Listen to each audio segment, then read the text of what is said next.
miles just to see you come back home. But each step that you took towards her, well, you took each one alone. And every time you said, my God, how is it up there on that phone? Well, I've been waiting undefeated just to hear you say that I'm not needed. I said I was an honest man. You said I wasn't at all, but I wanted it. Well, I think you're just afraid of the fall, but you won't be there at all. No, you won't be there. And oh my God, I hope you're falling apart. My God, I hope you're falling in you. Oh my God, I hope you're falling apart. It's gonna be the start of what you are.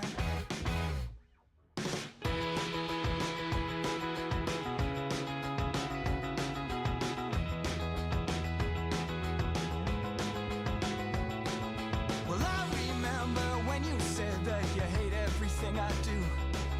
You didn't have a reason, then wish I'd given one to you. And then you would say, oh my God, I couldn't know what you've been through. Well, I've been waiting undefeated just to hear you say that I'm not needed. I said I was an honest man. You said I wasn't at all, but I wanted it. Well, I think you're just afraid of the fall, but you won't be there at all, or you won't be there. And oh my God, I hope you're falling apart. My God, I hope you're falling in you. Oh my God, I hope you're falling apart. It's gonna be the start of what you are.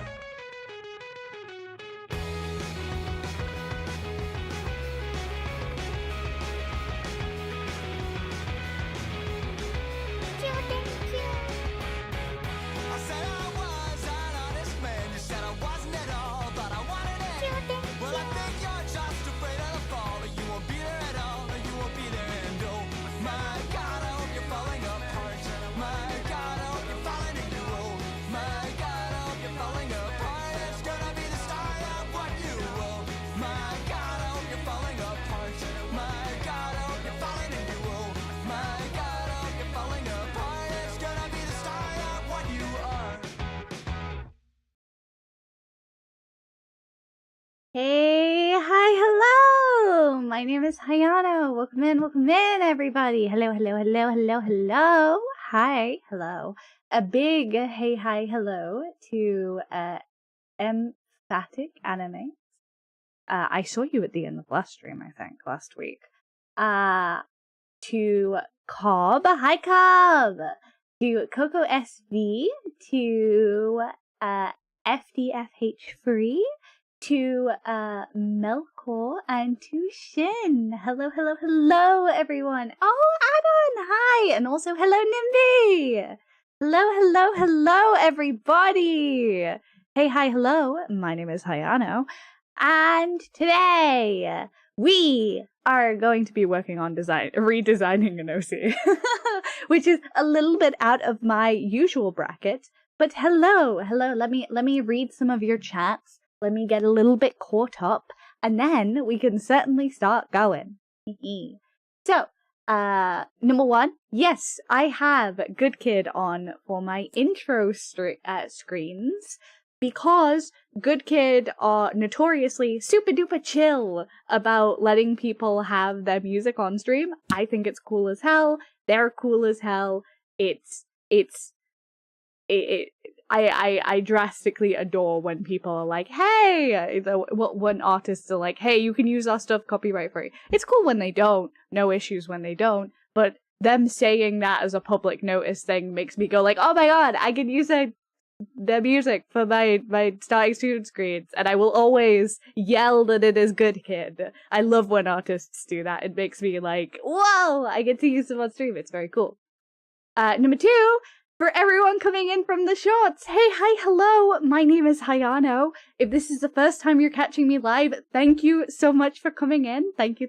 I really do appreciate it. Usually we have an alert system set up. I just fixed it, so apologies if you missed any alerts. But hello. I love that people have been joining the Discord or hopping to a stream. No matter how you like to consume my content, I'm always endlessly thankful for it, so thank you. No worries, Anon. You keep lurking. You keep lurking. Also, Shin! I'm glad your work's been going well. Yay! Yay! Also, hi Galaxies! Hello! Hi! Hello, hello. Also, a big welcome in, and thank you for the follow to Coco SB and to FBFH3. Hi! Hello, everyone. Oh my goodness, what a day! What a goodness day. Also, Maltech, thank you for the follow. Welcome in. Okay, so art is not something I do a whole lot on this channel. It's not something I do a lot. However, I have been meaning to redesign this OC friggin' ages, and honestly, I've been mega slacking on it. So, I'm gonna we're gonna work on redesigning the OC. I have redesigned her once to like try and in an attempt to draw her more, like tweak her design slightly, but she recently went through a bit of a metamorphosis, and by that I mean a character growth arc, maybe a character regression arc. So I thought it might be fun to finally nail down her design so that I definitely draw her more. Is your OC going to be Esper? 3 Espers in a trench coat is an incredible guess. No, unfortunately not. I am going to be a bit of a nerd today. I'm going to be a bit of a nerd today. This is a character I would like to have a short form for, so that I can draw her more. So I have been given free reign to redesign this OC as much as I like. So that's always fun. Basically, babooey. Let me find some art. Let me find some art. Do you ever have a Blorbo, an OC child who you share custody of? This is my Blorbo OC child who I share custody of. And I've been seriously neglecting her because she deserves to be drawn more. Let me find some art of her. Let me find. I might use her old character. Or maybe we'll use the one that...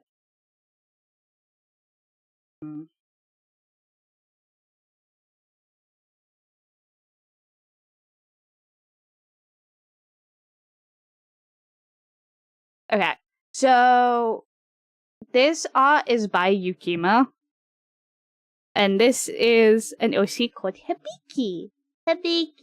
This is an art by Yukima, and so I love this girl. She's very adorable. She was at this time a D&D character. She still is. Was a sorcerer. However, she's gone through a little bit of a metamorphosis then, and she's now rocking a sorcerer paladin build. So this is Hibiki. She means a lot to me emotionally, and I would love to be able to redesign her in a way that matches her more paladin look now. So this art is by Yukima, and it is beautiful. I have a print of this art. I love this art so much. I got it professionally printed because, oh my god, I love Hibiki. But I don't draw her enough as I should. So I redesigned her. I did a redesign sketch a little while ago to try and work out some of the kinks where I felt her design was a little bit weaker.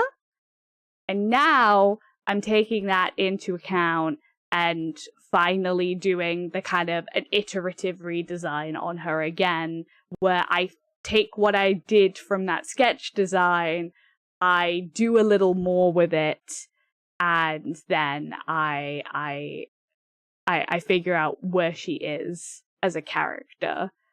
I have so much art of this character that I've commissioned over the years. I've commissioned this character a lot.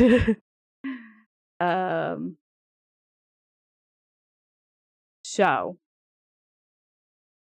I have Hibiki's colors here and some of her favorite things. Her favorite things have since changed now, so we'll have to do a little bit of work with this.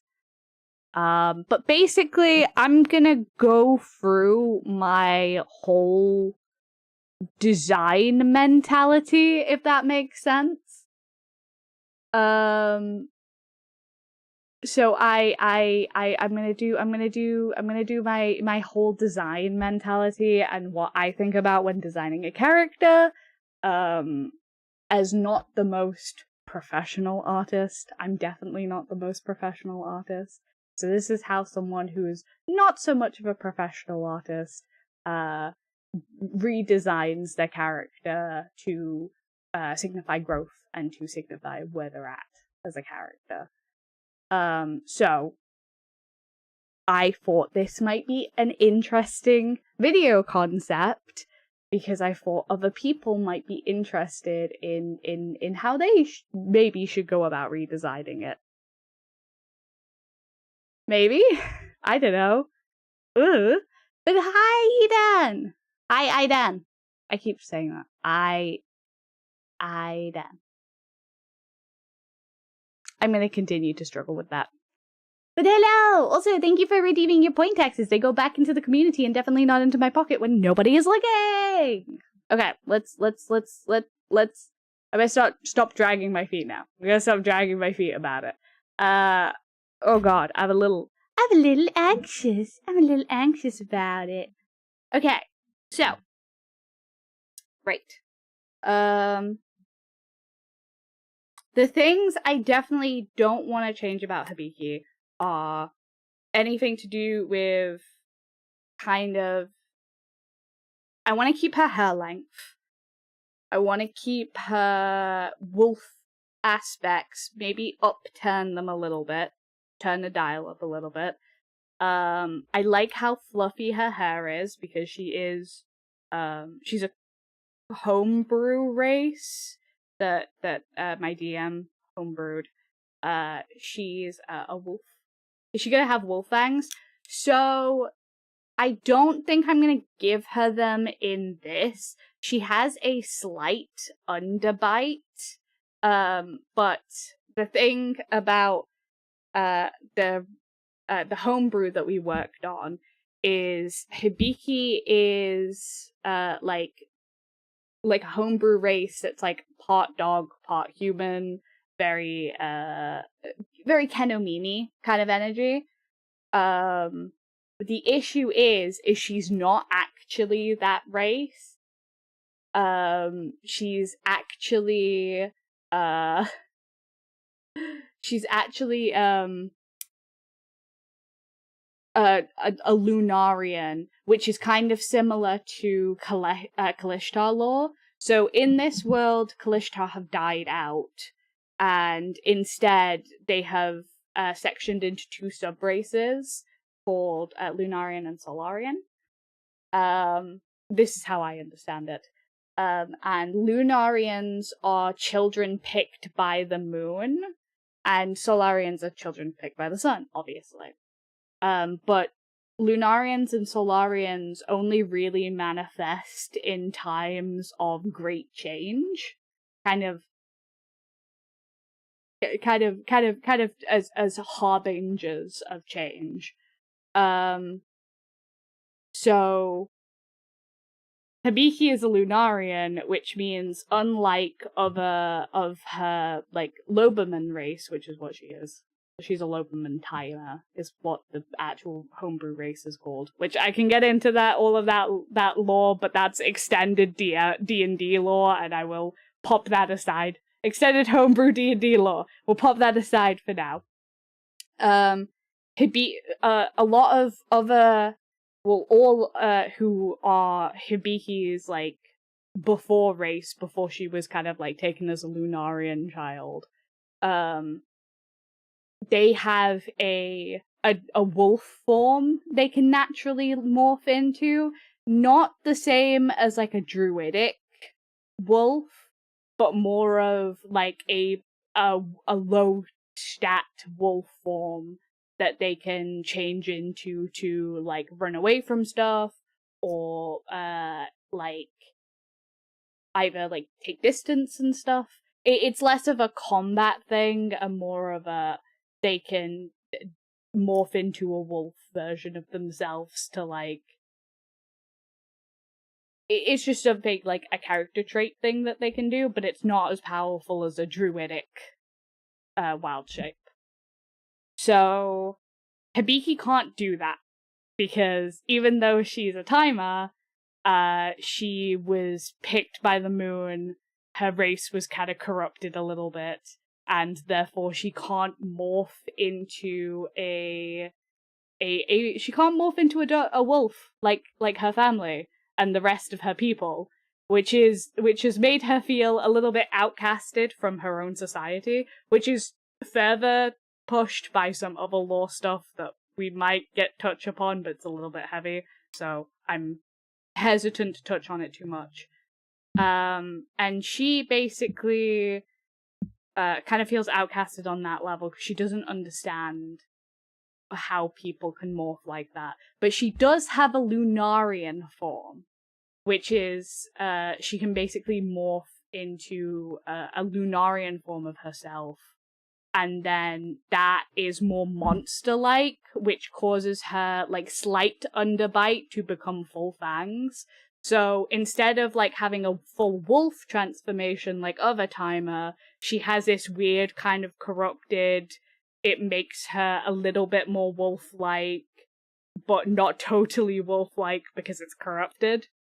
And she also is obviously she's a shadow-touched shadow sorcerer, so she's got that aesthetic going on. So I've always pictured her Lunarian shifted form as kind of a little bit more monstrous and a little bit scary. So I'd also like to design that. She does, so she doesn't get the heightened smell and hearing that she would from her race, but she is a little bit more sensitive to loud noises, is how we've worked it. So she loses out on a lot of her race traits, so this is mechanically. She loses out on a lot of her race traits in trade-off for being for having a Lunarian form that is kind of like a shifter kind of thing. Lunarians are basically shifters, but if you were chosen by the moon, which has its own level of complications because she has a very, very complicated relationship with religion. So I use a lot of religious iconography with her. She's an artist. Basically, she is quite the girl failure in many ways. And that's Hibiki. So, I love this design. I love this Hibiki design. However, she recently took an oath of the Watcher. Well, I say recently, it's been a while in campaign now. She took an oath of the Watcher because their mentor figure, basically, he went off to do a mission. He came off like, he came back and he was totally like, he was in like a full coma when he came back, and him specifically as like a mentor figure to her was basically like a very protector and watcher of the city. So for her, she took an oath of the Watcher because she wanted to take on a little bit of that responsibility until he woke up from his coma. So until their mentor figure wakes up, she's like very committed to this oath of watching everything happen and watching over the city in his kind of honor, because right now he can't. Yes, I have watched One Piece. I am up to date with reading the manga. But yes, he is. From what I understand, she is similar to a mink. Like, it is something that you can do. Is this pre-recorded? Nope, it is not, Adam. I just take a second to read stuff because I'm all in my brain. But hello, thank you for the follows, Max Tierde, and Quine. Hello, thank you for the follow so much. Yes, a big fan. So, like I said, I would like to redesign her because like I said, I want to draw her more than I personally draw her now. Because I don't think I draw her nearly enough as I should. I really don't.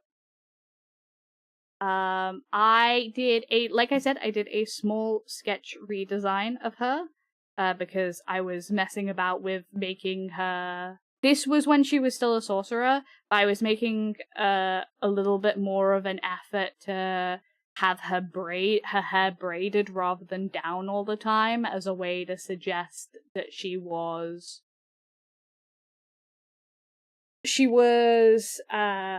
taking stuff more seriously. So her hair is kind of braided back. She's wearing gloves rather than just fighting with like spellcasting with her hands. Because even though she's a sorcerer, she has this thing where she takes in the magic energy from the air around her in order to cast. Unlike how I perceive wizards to be, where they use like an arcane focus or or like drawing circles or whatnot.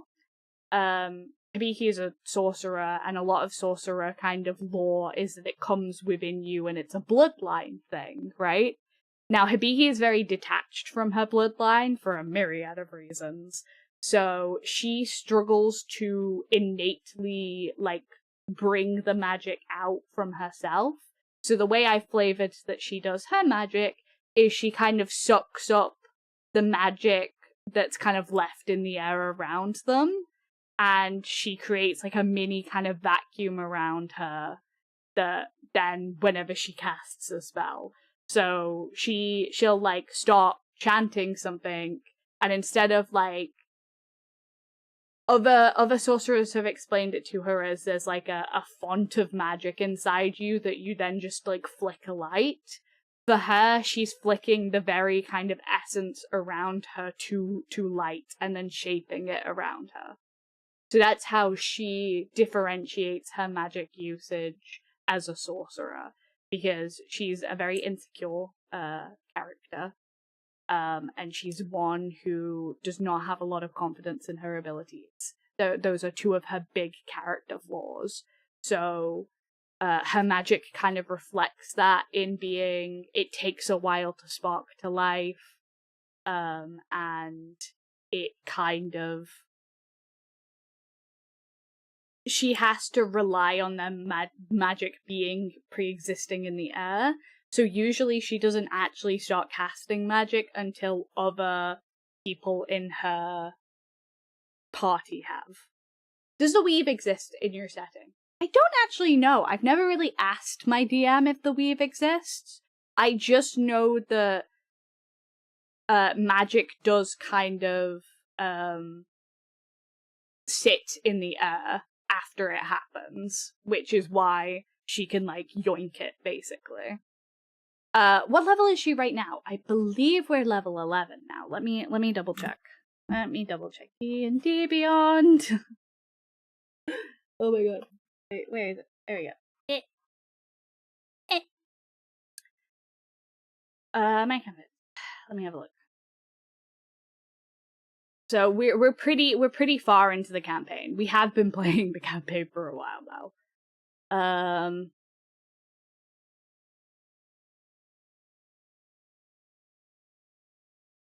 Are we 9? We're level 9. Yes, we are level 9. So right now, I believe her split is 6 paladin, 3 sorcerer. So we are to correct myself, we're level 9 and it's a 6-3 split. We started at level 3. So we have been going for a while. I think this campaign started in early 2025. Our group, just to put this out there for people who are interested, our group has been playing together since late 2019. We have 4 finished campaigns under our belt as a group, because we play Saturday, Sunday. It might be 5 now. Let me think. Landar, original Adrian, Broshan, Wild Space. Is it 4 then? Yeah, 4. And then we have... Are they all in the same universe world? No. So we have rotating DMs. We have Neo Landar is my Landar is my world, and I'm now DMing on a Saturday the second continuation of that. Adrian is, if you know him, Alpha Shirai, one of my moderators. Some of you know him as Dicomp. He is the DM. He was the DM for Adrian, and Cyberstorm is his campaign that Hibiki's in, and technically speaking, they're in the same world, but technically not. Basically, Adrian was a simulated world that a god created in order to, like, loop over and over again and see how many, like, differences he could see, like happen from loop to loop.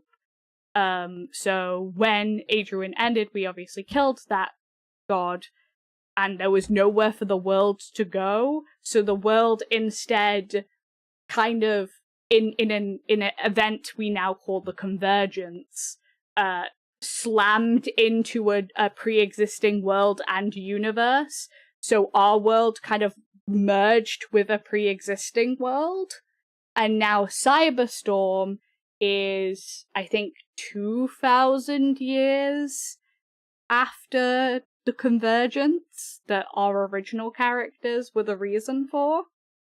So that's Adrian into Cyberstorm, which is where Hibiki is.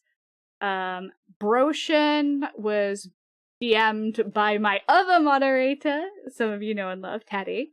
And we have not had a Broshan 2 or anything. Teddy's taking a step back from D&D for the time being, which is fine. And then Wild Space was DM'd by Teddy's partner. So basically, I brought this kind of group together with Sin in, God, when was it? Late 2019. And ever since late 2019, we have pretty consistently played together every Saturday, Sunday. And also, we have a different group in the same server that does a Wednesday campaign. So for a group of our other friends, we did a Wednesday campaign. How do you keep track of them all going on simultaneously? It's kind of, we're all very neurodivergent. So we have two kind of different groups for Saturday and Sunday. There's a couple of overlapping players, like myself, like Dicom, like also, if you've seen Cole tease around in chat. But we basically, the same person doesn't DM more than one campaign at a time. we have, like I said, we have a rotating list of DMs, so one person isn't DMing multiple campaigns at the same time. Because at the very start, Sin was DMing 2 campaigns just to like kind of see if we could keep up with it. But then when we actually sat down and spoke to it, and we kind of trimmed down the group to people who were really interested in playing D&D, we basically trimmed down the group. We had conversations with people. We set up trigger lists. We set up a rotating like list for when people wanted to DM, if they wanted to DM, what they wanted to DM. So even though I'm DMing now, and Dicom's DMing, and another friend of ours is DMing a Wednesday campaign, basically the slots for who wants Saturday, who wants Sunday next are pretty much taken. Our Wednesday campaign just started up, so no one's been like, I want to DM after this one yet.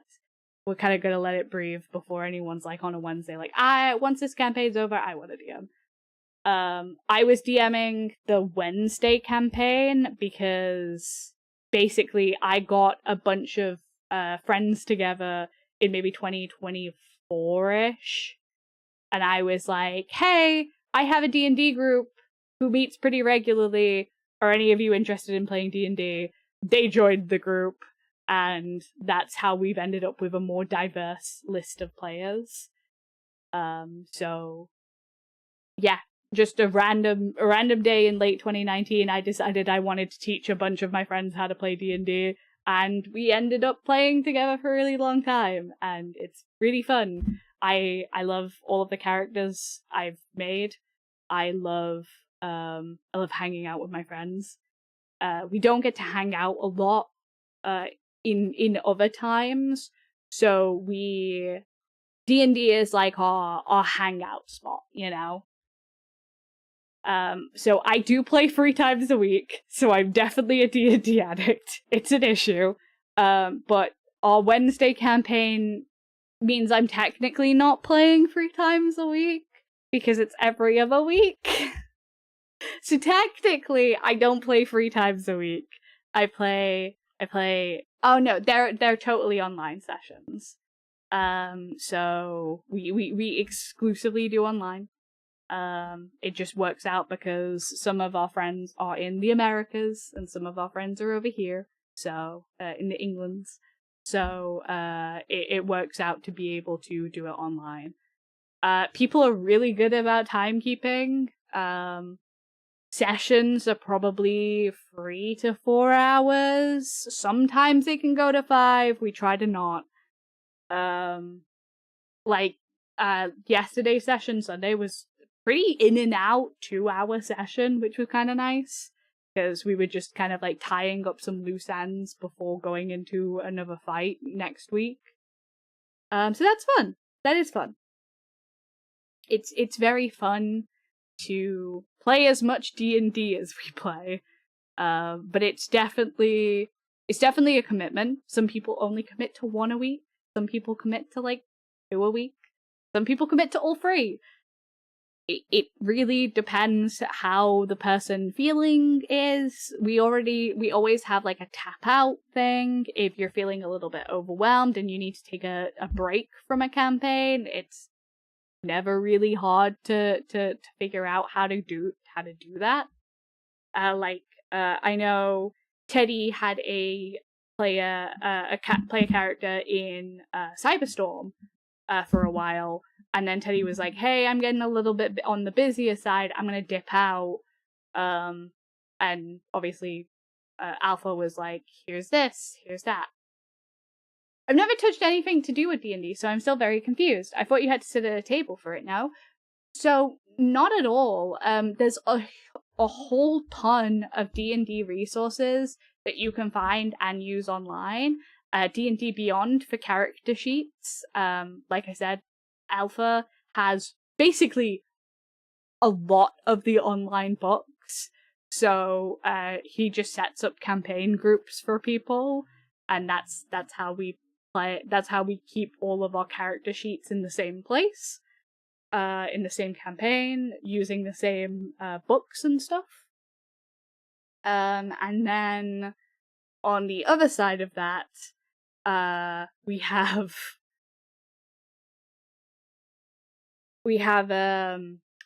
Roll20 for like online TTRPG maps. So our friend Sin draws D&D maps, draws pretty incredible D&D maps. Our other friend Smoke Bites, back when they played more, now they've kind of taken a more artist role in the group, so we commission them for like art and stuff whenever we want. They do incredible character pieces and token work. One of our other friends who's DMing on a Wednesday now used to, because they're a storyboard artist, they literally used to storyboard while I was DMing on a Wednesday. They would like storyboard stuff happening, which was incredible to see the results of. It's been really fun. We have a lot of artists in our group, so that's why I kind of want to also get more into drawing these damn characters, because I love them and I have so many mind children I would like to put out there, but I have a lot of perfectionism issues, so I adore. Yeah, we have a really incredible set of artists, and so a lot of it's like really easy to do online.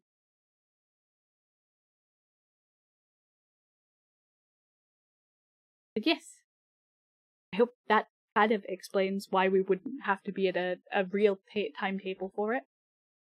We use Discord, obviously, for communicating during it.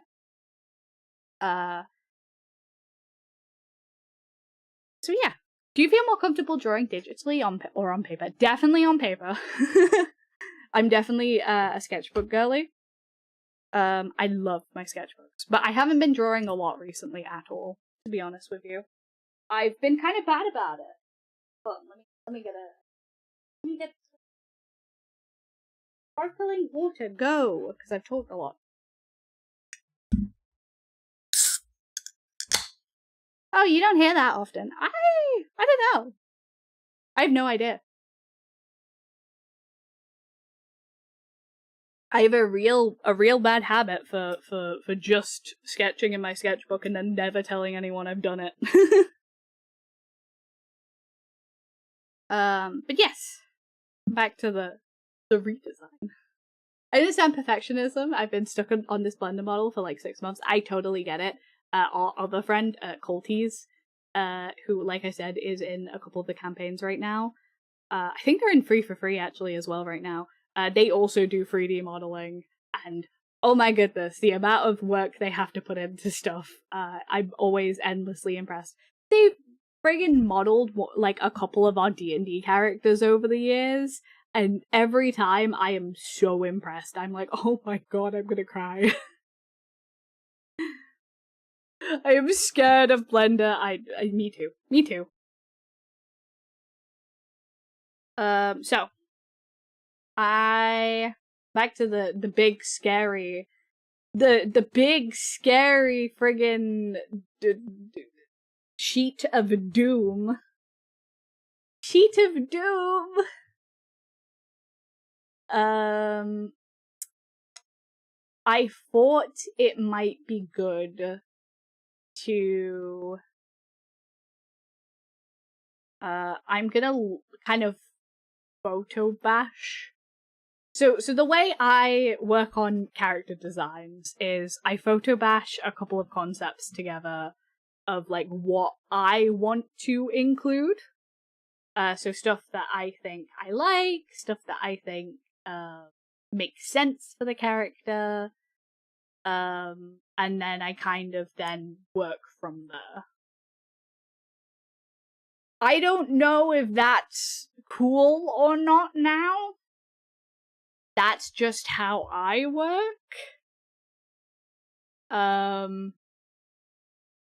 I don't really know. I've always been awful at keeping up to date with, like, what is quote unquote the correct way to reference stuff without being like people being like, "What are you doing? What are you doing?" And I'm like, you know, try to, you know. So I have no idea. But I find that when I'm redesigning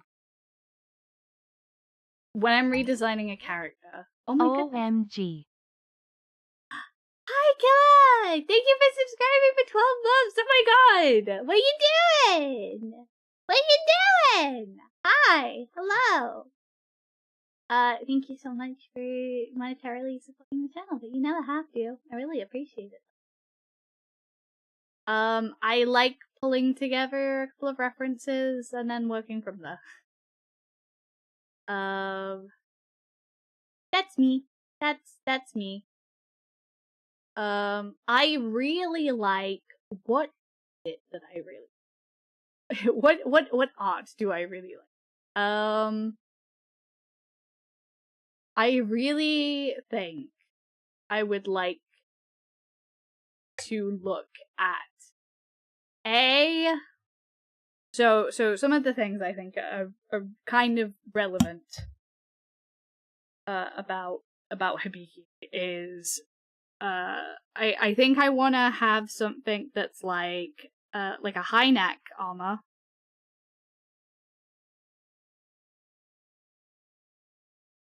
That doesn't have a K. Imagine. So I want like a high neck armor. It's probably gonna be a breastplate because she's not a strength character, she's a charisma character, hence Sorcerin. So I need something that's... She has the strength to have heavy armor, I think, but we didn't end up putting her in heavy. I think we ended up putting her in medium. So I think I'd like something with a higher neck. Kind of maybe like a this shape on the neck, and then the like breastplate kind of situation. Like a this part scenario. I'd like her to have like the pauldrons maybe, or at least one pauldron. I kind of like asymmetric designs, so I wouldn't be against having one of the pauldrons but not the other, you know? Maybe something like that's not really a high neck.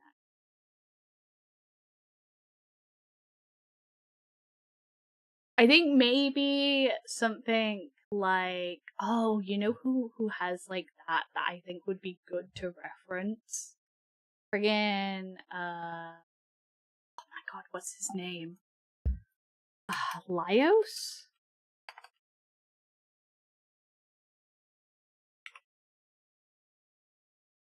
Yes.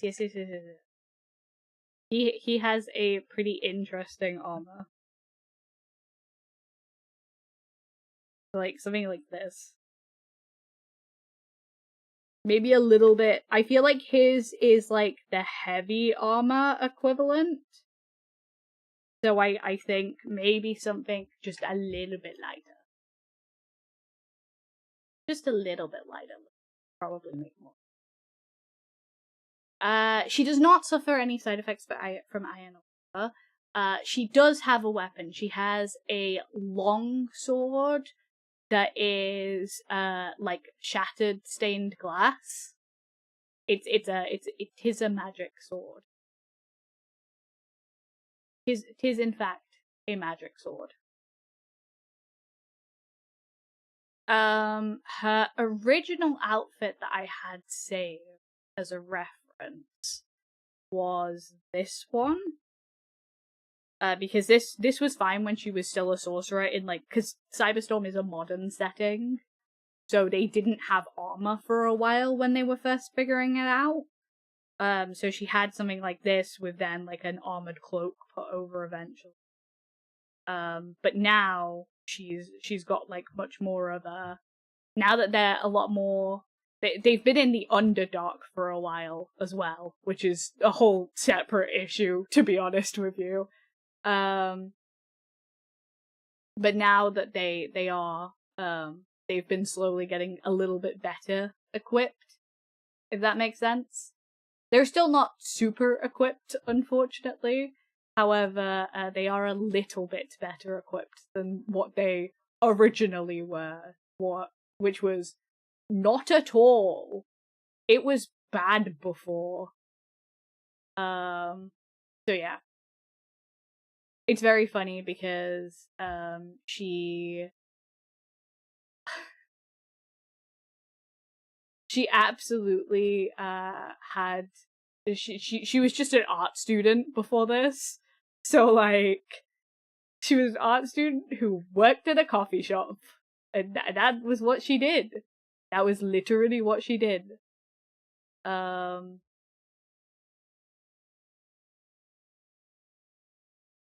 I'm thinking that let's have a think.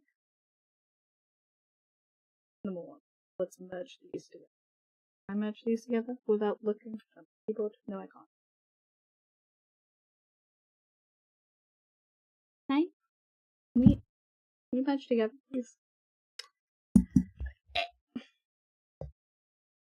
Oh my goodness. There we go. So I'm thinking, let's do a little sketch. I'm not super sold on anything yet, but we'll do a little sketch. So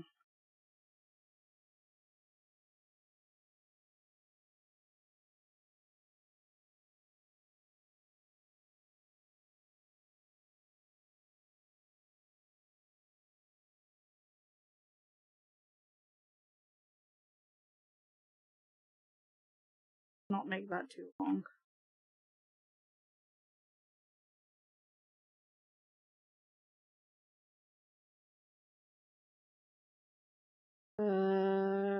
We're putting our weight down here. Oh no.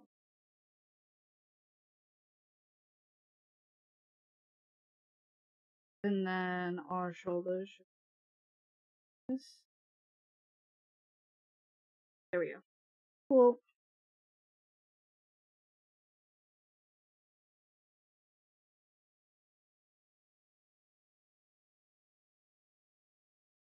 There we go. So there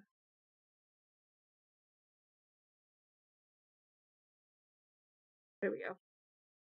So her weight is grounded on this one, and then out. Okay, cool. So I'm thinking maybe,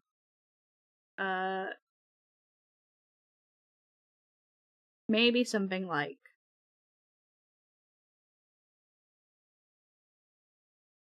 I don't want to block out the shapes a bit bigger. Like maybe shoulders here. I kind of like those ones that are kind of up a little bit, like that. You know what I mean?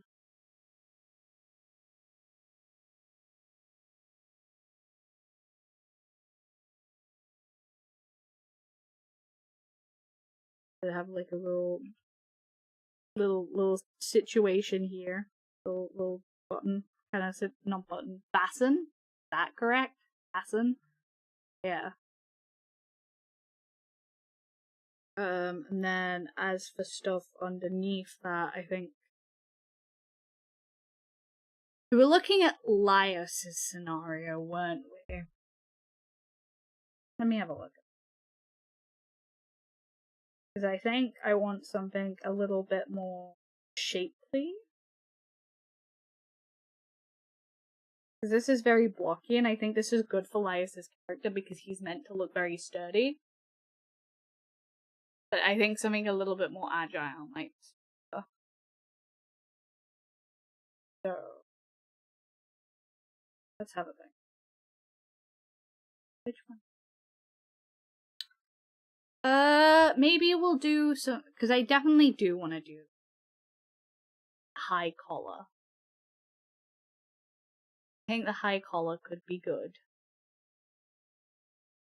She does also use a shield. So you should probably look at how shields are quickly added on.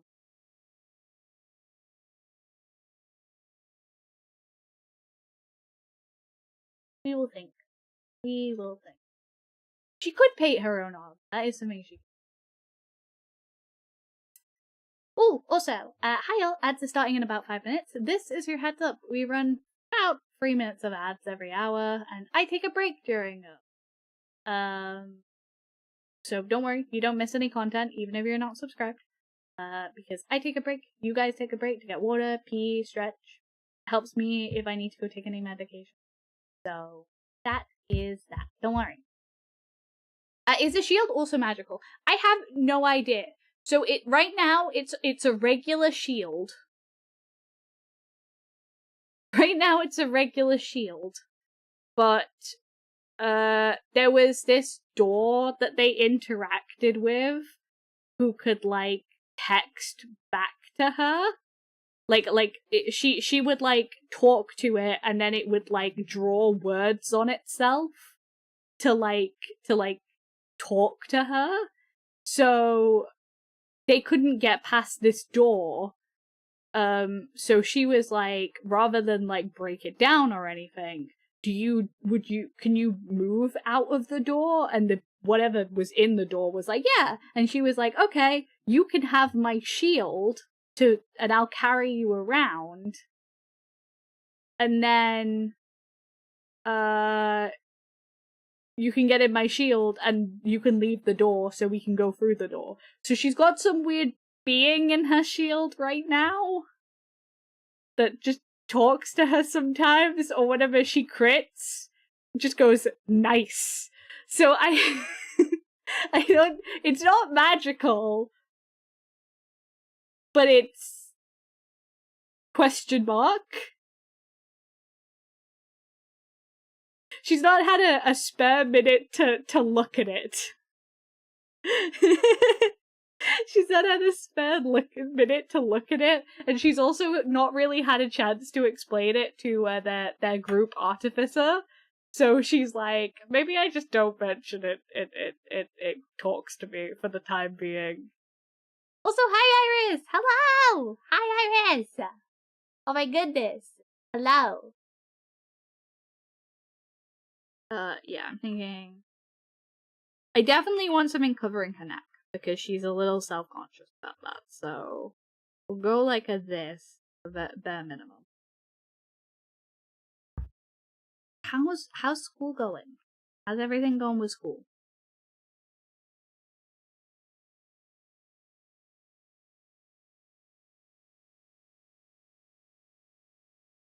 Beep beep beep beep beep. Beep beep beep beep.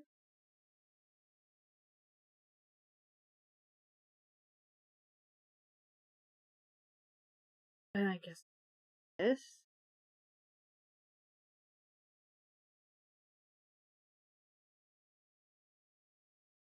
I think it should have like a lip in the front though, because she likes talking to people.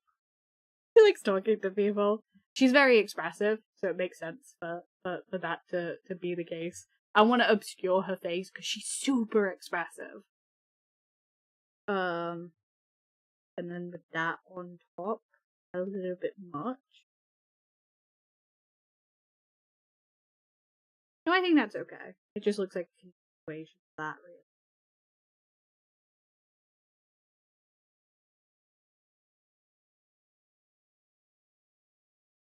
I just got all my prep done for last night. Got going.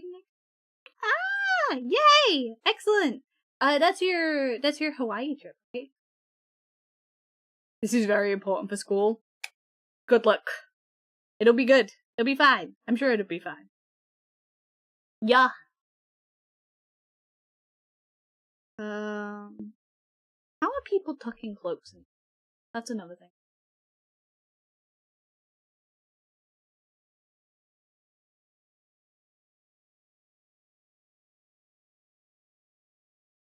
this top bit where it's like kind of goes up her neck a little bit, kind of separated. Alright, we'll go on a quick ad break. I'm okay. I was a little ill last week because of the heat wave, but I found a way through it. I'll talk about that more a little bit. Alright, I'll see you after these, not sponsored by me, ad breaks. Yahoo! Yeah.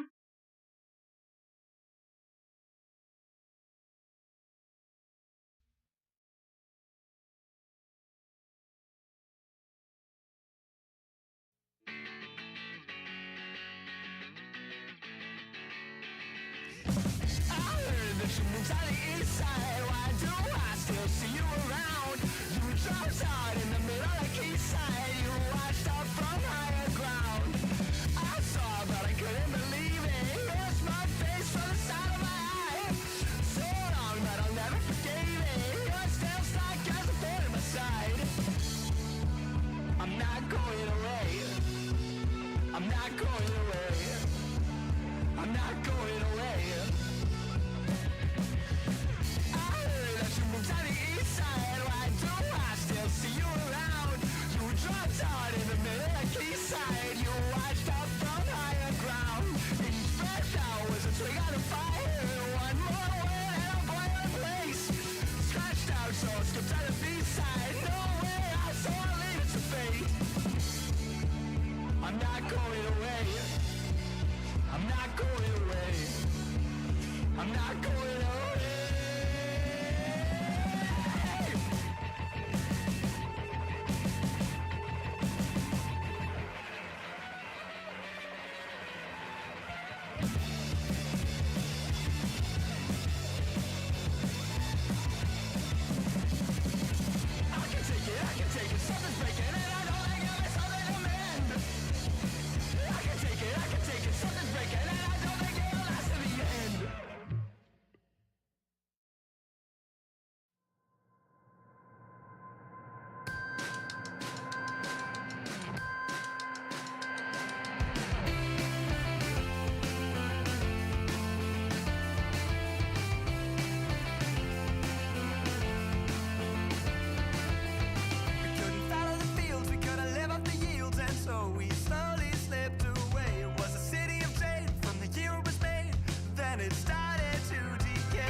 Hello, hello, hello. We are back.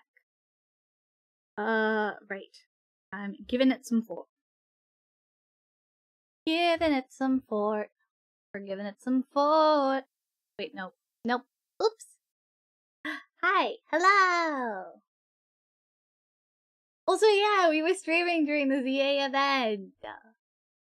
Yeah, we have a bunch of ZA VODs. I tend to do Pokemon Chinese thing most of the time. So, you know.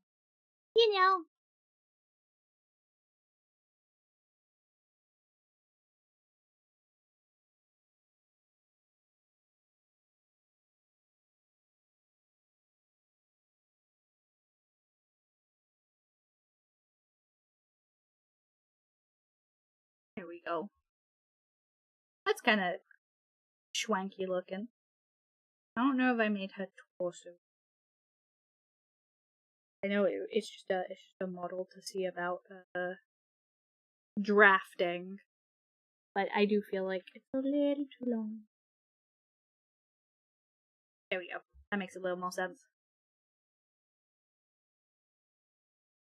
A shiny Rowlet while the ads were on. Yeah! Incredible. Epic. I wonder if I want to keep her librarian. Hiya, I didn't catch the OC's name. The OC's name is Hibiki. It means resonance. Any cool story beats? Oh man, this is a this is a long-term campaign. So funnily enough, I believe the BBEG of this campaign is a Mind Flayer, which is equally funny because we started playing this campaign before Baldur's Gate came out. So Baldur's Gate came out. We learned like literally the week before that the BBEG was a Mind Flayer, and literally Alpha went, God friggin' damn it! It was really unfortunate. Sometimes the amount of times that's happened to us creatively, where like we've been like prepping for a campaign, we like reveal something in the campaign, and then a week later a popular game comes out and does the exact same thing. It's like, God damn it, how do we keep doing this as a group? We're so bad. We are so bad about it. Oh my god. So that was very funny. Yeah. That was funny. That was very funny. But top 3 things that have happened. That's a really hard question. So much of it has been so fun. We get our ass kicked a lot. We really get our ass kicked a lot. I cannot stress that enough. We truly do. We truly do.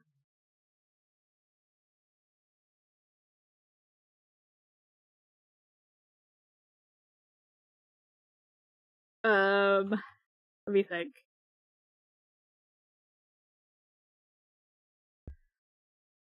Hi, Ruru! Hello! Hi! Insider info, truly.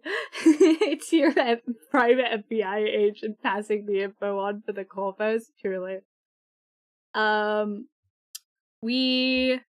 wasn't part of this combat because the party had split, but I think it was maybe 2 weeks ago now, they got into a combat with a,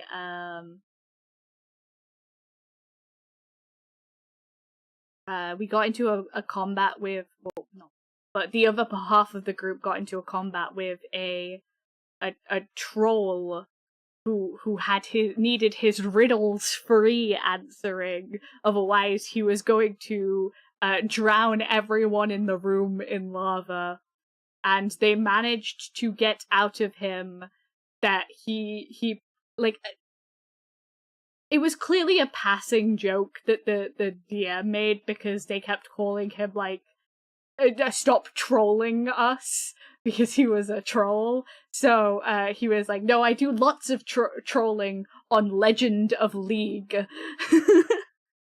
And so on our other side of the party, which is a little bit goofy silly, who had been like kind of like split off on their own while fighting this thing, convinced him to tell them what his Legend of League username was.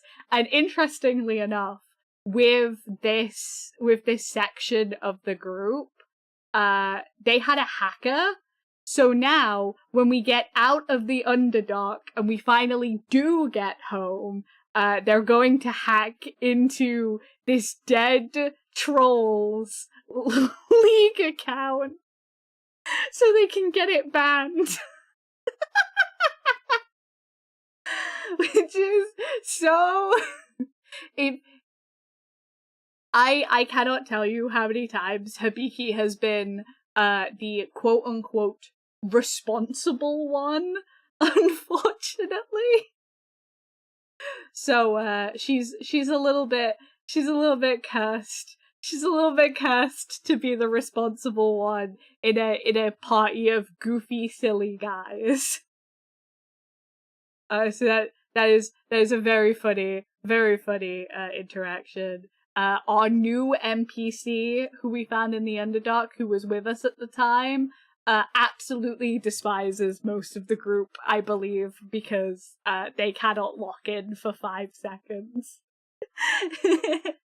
Literally, as we were trying to use our wizard, like, so Hibiki was with our wizard and the sorcerer NPC, and as we were trying to use our wizard to scry to figure out, like, what was down one of the paths, we heard there was fighting down one of the paths, and Hibiki went, well, it can't be our idiots, because they're not, like, there's no talking. If it's our idiots, there would have to be, they'd be chatting the entire fight. And lo and behold, it was. They were just getting their asses absolutely handed to them. So they had, like, kind of got a little bit quiet. But Hibiki was so ready to write off that path because she firmly believed she firmly believed that they could not be down that path because there was no way they'd be quiet during a fight. I'm not going to make her skirt armored, I don't think. I think she has, like, kind of armored, like, leg wear on. But I don't think her actual skirt is gonna be armored. Because it's just her regular skirt. Basically, all of her armor, she got from her,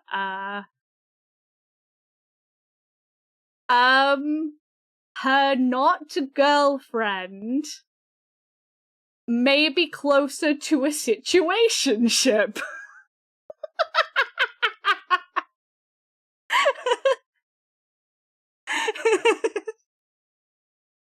Oh. Yes, Hibiki has a bit of a situationship going on. Bit of a situationship. So their DM PC with them at the start of the campaign, because obviously we're really interesting like as a group.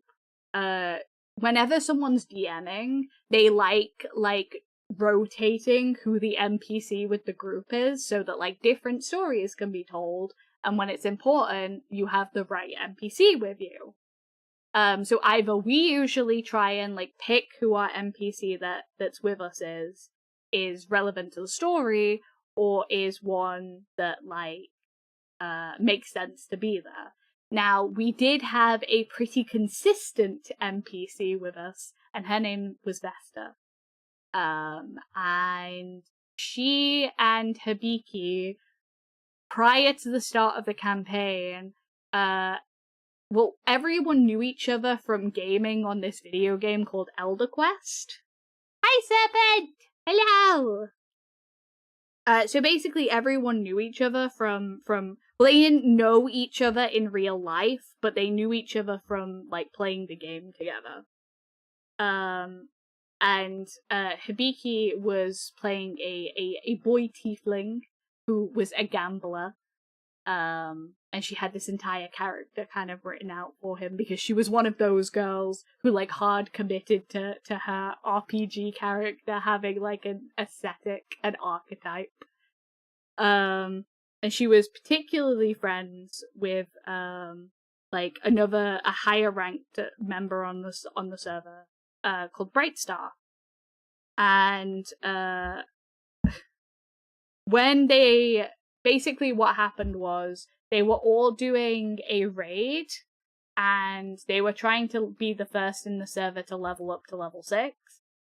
So they found this raid, and they basically like went, because, to put a long story short, the creators of Elder Quest hide where the level up bosses are. So you have to go on, like, this kind of, like, it's like early internet RPG kind of energy, where, like, it's like you have to work together as a server to find where you level up. So their group found where the level up boss was, but the Kraken had gotten to it first via one of our enemies turned PC, like, comrades. And basically that's how we all got our powers. We basically beat the boss in game, and then all of our electronics, like, sparked out and gave us, like, our first 3 levels in whatever class we wanted. So that's how we got our powers. So to figure out what the hell was going on with us, we set up an offline meetup. But we hadn't heard from Brightstar the entire time, which we then found out was because Brightstar had freaked out and broken his at the time PC, because he freaked out by the sparks and punched the PC because he thought, like, something was gonna fly at him. So he broke his PC, which is why we didn't manage to get in contact with him. However, someone else our information broker, knew him IRL, so was like, here's where you can find him. So we went to go find him as a group, and like talk to him, see if he knew anything, knew anything about the powers more than we did. And we walk past this redhead at the arcade, and she's, like, wearing a biker jacket, smoking, like, the exact opposite of Brightstar, because Brightstar was, like, the classic kind of hero type in the game. And then we get attacked in the arcade by, like, more electronic stuff, because electronics had been starting to come to life and, like, attack us ever since we got these powers. So we got attacked in the arcade, and she absolutely barreled through and bailed us out. To which we found out that her name was Vesta, and she was in fact Brightstar. And the way she revealed this was my character, Hibiki, who was only a sorcerer at the time, got her ass absolutely handed to her, knocked out on the floor, and was, like, slumped up against an arcade machine. She comes over, lay on hands Hibiki, and, like, as Hibiki is, like, blinking up blearily at her, she goes, "You okay there, Glitch?" Because she already figured out that Hibiki was Glitch just because Hibiki hadn't really made her character archetype that damn different to herself. Like, sure, they looked nothing alike and she was playing a guy tiefling, but her personality was really not that different. So she just straight up called her out. Hibiki had, like, kind of a bit of a crush on Brightstar anyway.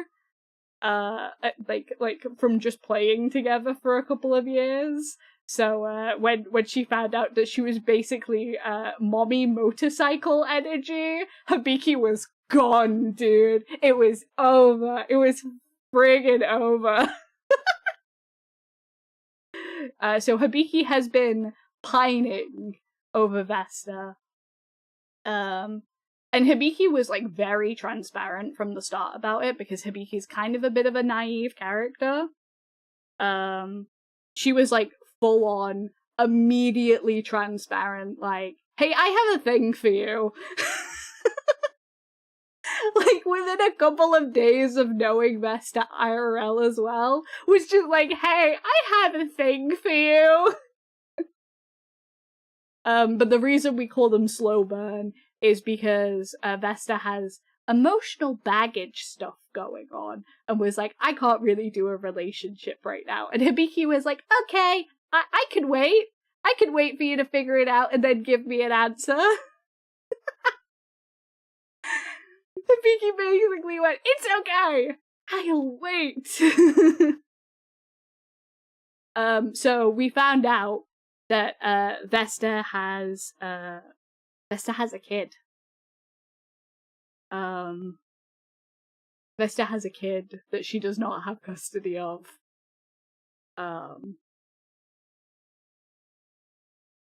Something to do with the fact that she lost an arm at one point in her life. To which we then found out after, like, a year of hanging out with her and it finally coming up story-wise. Vesta was a part of another, like, group of adventurers, which is why she didn't actually get her powers from the lightning. She already had powers. So that's why she freaked out and, like, punched it, because she'd seen this stuff before. And basically, she had a kid with someone that she used to be in a team with, and they fell in love, and they were very committed to each other. And then he got killed, and she lost an arm, and her daughter lost an eye. So yeah, she's a little traumatized. She's a little traumatized, guys. To which Hibiki felt really bad. Because, like, kind of before this, they'd started hooking up as well. Which was probably not the wisest decision for either character. What? Before, they like started hooking up, I want to say, like, maybe a month before this happened. Oh my god! Oh my! They started hooking up a month before, like, before we found out about all of that. So, like, it was Hibiki, like, finally getting to, like, start hooking up with, like, the girl she had a crush on. And then we immediately found out that her, like, basically husband, they hadn't gotten married yet, but they were pretty much life partners, had died, like, a couple of years ago, and her daughter was no longer in her care because she couldn't look after herself after her life partner died. Which was really awkward! Really awkward! Really awkward! That's so sad. It is so sad. It's so sad. So, like, Vesta doesn't have a very good relationship with her daughter. Who is DMing this one, huh? Our beloved Alpha. of 11 Alpha / Dicom was put on the NPC through hell, dude. Absolute hell before we met her. Yeah. He can really get you in the feels, Dad. Damn, yeah. So, her deal with Hibiki was that eventually she'd tell, like, Hibiki the truth and everything. So when it was his death anniversary, she went to basically go to his grave, and she took the group with her, intending to tell them the truth. Because, like, to Hibiki, she was like, I want to tell you guys the truth, but I need to work up to, like, willing myself to be able to talk about it. So she was like, will you come with me to the cemetery at the end of the month? And they were like, yeah, absolutely. All the group was like, yeah, we'll come along and we'll support you.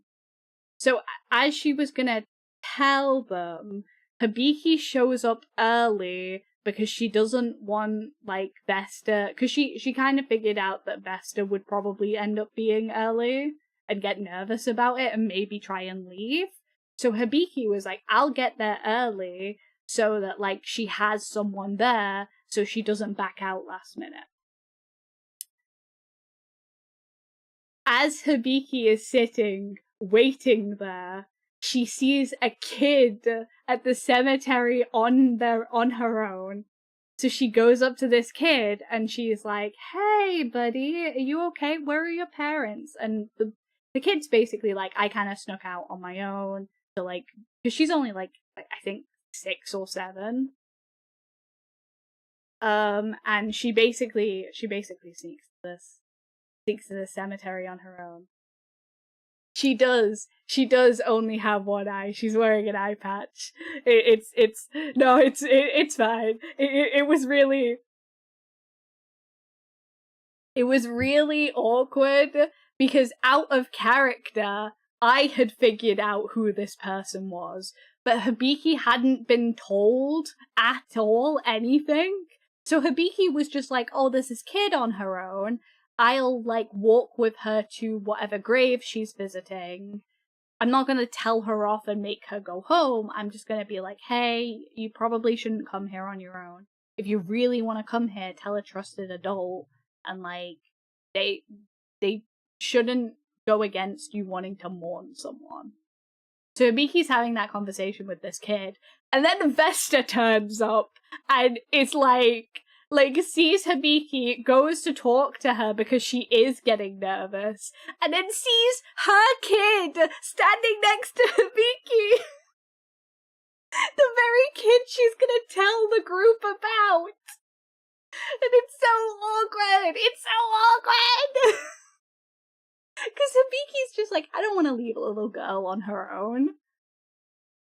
And then my DM does the worst possible thing. The guy who killed the partner, who maimed both Vesta and her daughter, fucking attacks them in the graveyard once we're all there as a group.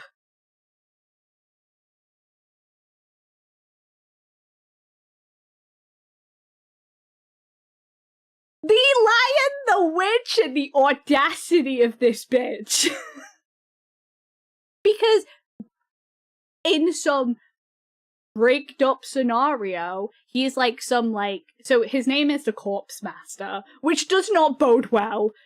The beginning to end, that doesn't bode well already.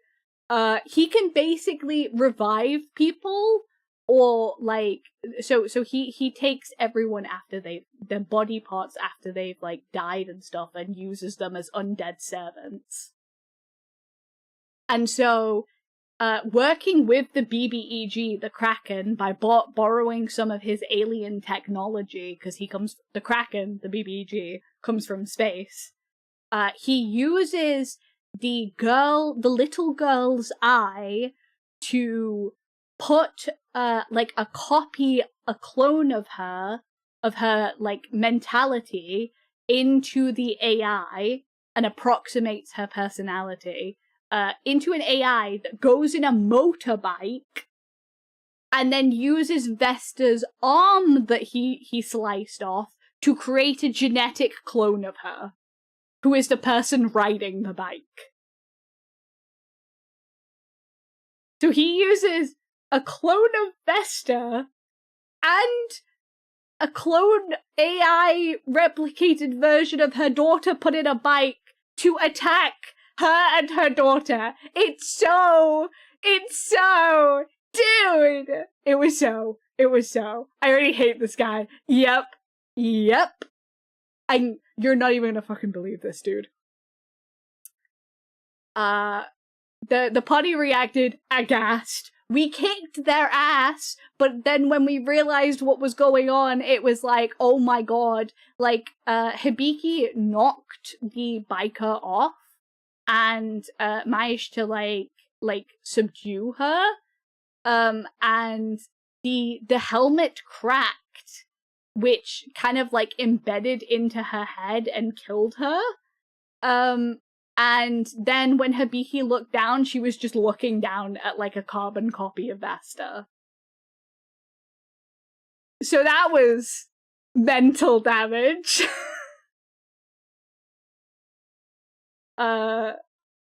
So after all of that happens, the little girls like basically her dad, who obviously died, had two sisters who had taken over custody of the little girl.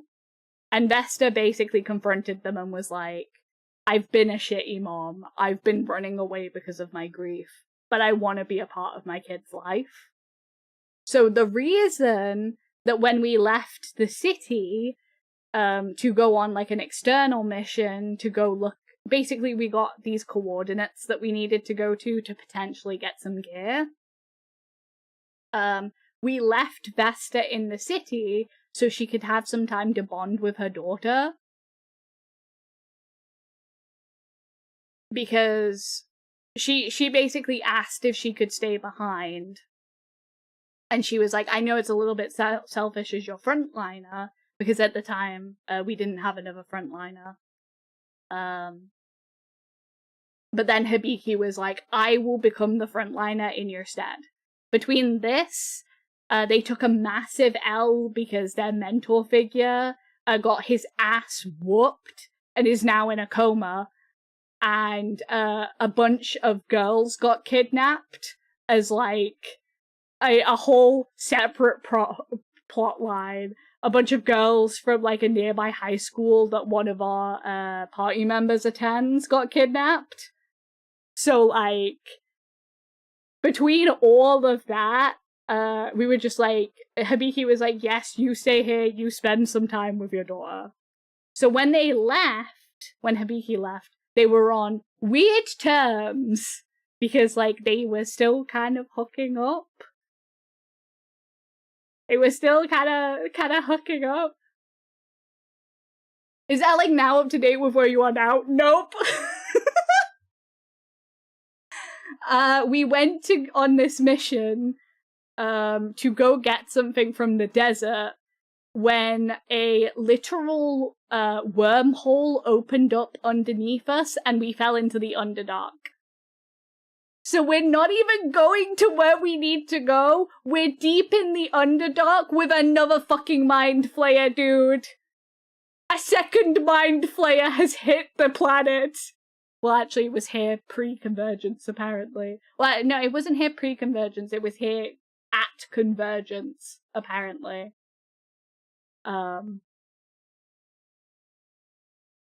So now we have to fight a second Mind Flayer, which is fun, because we haven't even fought the main one, who is the big bad evil guy. Yeah, so we get dropped into the Underdark.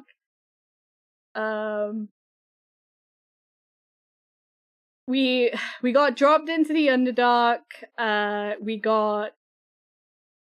gotten our ass whomped a couple of times. The Mind Flayer threw us into the dungeons because we killed, on the way down into the Underdark to protect ourselves, we killed his big worm's spawn. He has this giant pet worm, and its spawn attacked us while we were falling down the hole, and we killed the spawn, which we were just meant to die. So, for crime, for killing his pet worm's babies, we got thrown into the deepest, darkest dungeon. So we've had to fight our way out of the bottom of the dungeon, basically. So Habiki's in a weird place. Is it like an Elder Brain scenario? Or I don't know exactly what's going on. We don't know. Basically, everyone who's working with the Kraken, who is the Mind Flayer from space, gets like purple eyes when they like actively work with him, or they're like actively conjuring his power. So assumedly, he's like some kind of eldritch being who's giving them his power in return for doing his dirty work. So I think it's like an Eldritch Pact scenario. And then the guy who's underground is more like a traditional Mind Flayer, who is more on the side of trying to put stuff in people's head. Like an Elder Brain scenario. Because he tried to put something in Habiki's head. He tried to put something in Habiki's head, and thankfully I rolled well and we got the fuck out of there. But he tried. He tried. Greg's is basically the BBG, you alright? I don't know if he'd do the right hand man of the BBG. I think his partner is fully dead because I've seen his ghost. Because he was also a Lunarian, which was very strange because basically then that confirms that two Lunarians were born at the same time, which is basically statistically so improbable that, like, that's insanity. Also, yes, that does mean Vesta canonically has a type, which is Lunarian. She canonically has a type.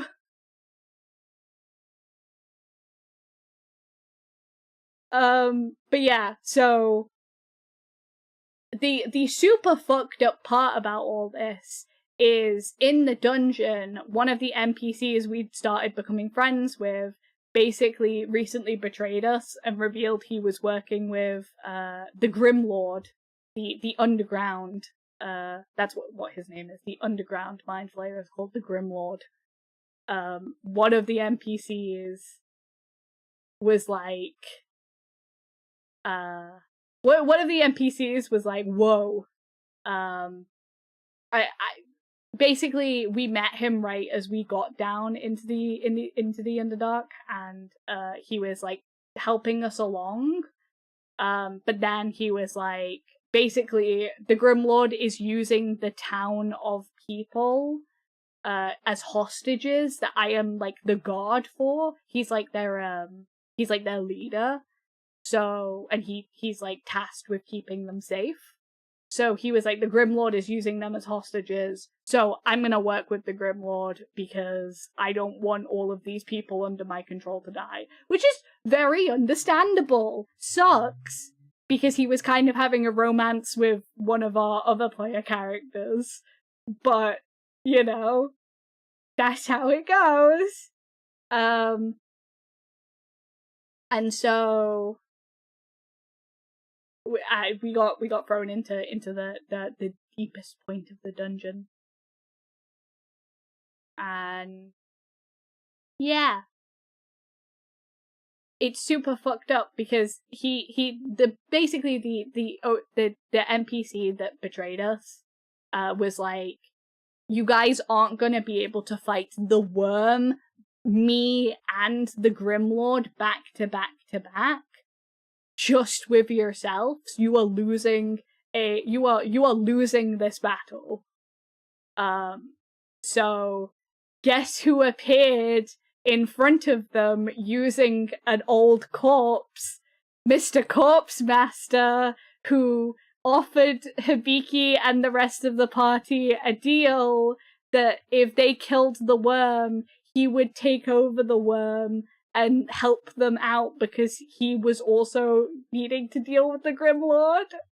So, the very person who did that to Vesta, Hibiki has had to agree to an alliance with, because otherwise they're not making it out of that underground. It's so bad, dude. It's so bad. It's so bad. I would never. I could never. I know, but we didn't have a choice.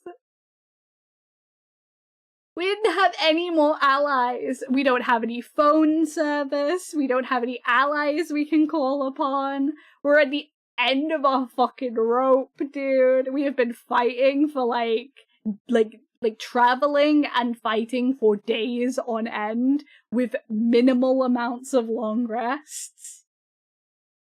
It's rough. We're running out of rations. It was either side with him and he takes the worm and helps us, or he takes the worm anyway because we have to kill the worm anyway. Do you know what I mean? Because he's gonna take the worm either way. We're not gonna be able to stop that once the worm is dead. So, like, the only thing we can do is basically make a tentative alliance that will help him, and he helps us with the Grimlord.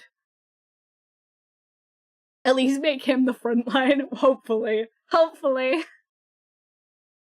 Hopefully it's not just Hibiki and this one other NPC that we've managed to recruit.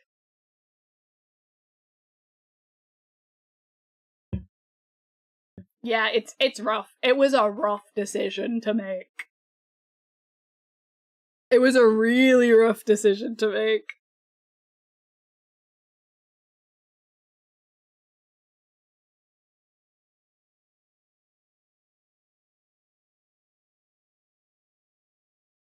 Does it get a buff when resurrected, or is it just the same block? I don't actually know. I actually don't know what it'll end up being.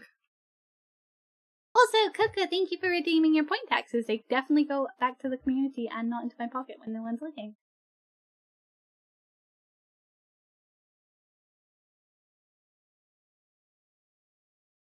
Oh, I really love, like, what's the word? Asymmetrical designs. I do love asymmetrical designs.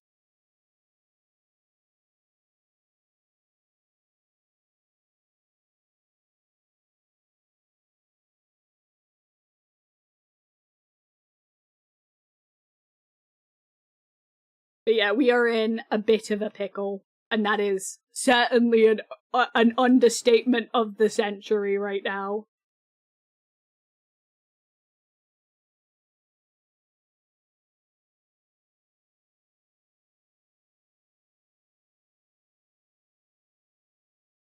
It's fine. I'm sure nothing bad will happen. Nothing bad will befall the team. Hibiki's definitely not going perhaps through some of the worst mental health that she's had in a while throughout this entire arc. Not at all. Why would that happen? Why would I do that to her right now? I would never do that to her right now.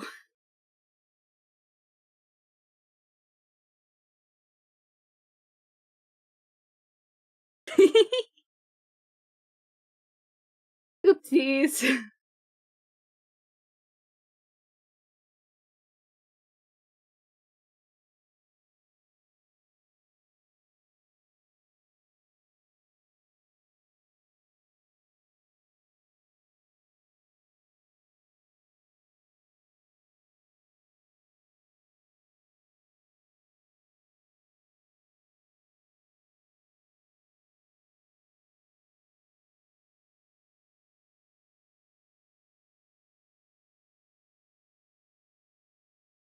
Oopsies.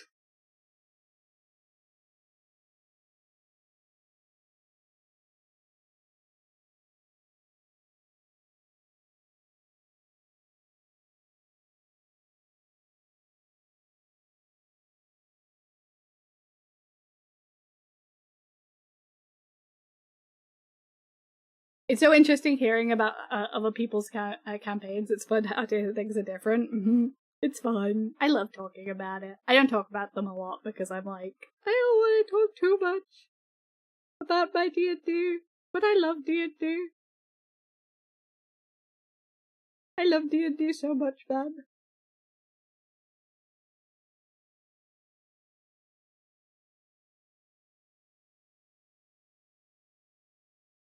I was very ill during the heat wave. I struggled. I hardcore struggled. Struggle busted a little bit.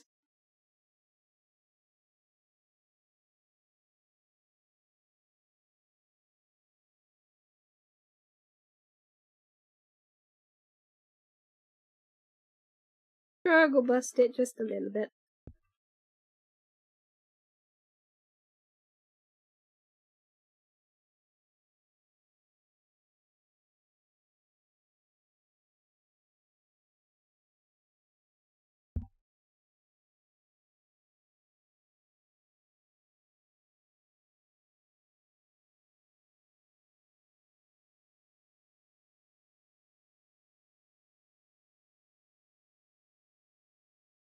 You'll do it because you love tormenting your characters. Not torment. I just believe it's good to have character development, you know? You gotta work through your shit eventually. And Hibiki's got a lot of shit she needs to work through. Do not get me wrong. She's definitely avoiding stuff in the same way Vesta is, so like, she is no better. No better at all. I had to work through it, and I was so astonished by the amount of people that came bouldering in it. I don't understand how you could do. I mean, I guess if the place is ventilated, but that still sounds rough, dude. That still sounds so rough. I don't know. I don't know if that's a good idea.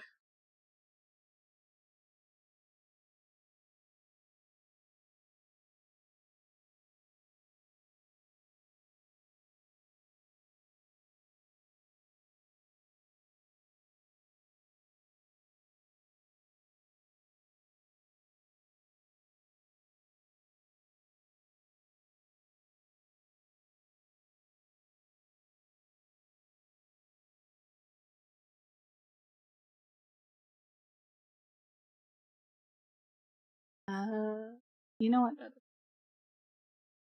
More here. Get some more come from it here.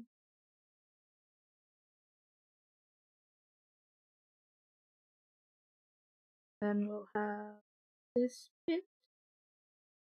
We'll have one belt here, one belt like here, over the top. That's where we'll have her sword.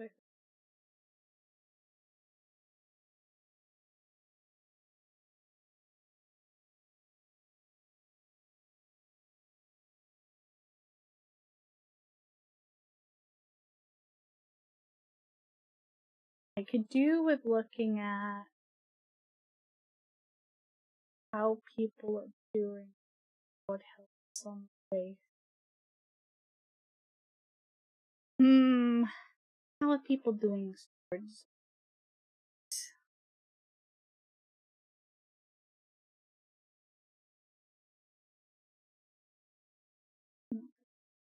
Script. It's also not very descriptive. I guess it's like a sheath. So.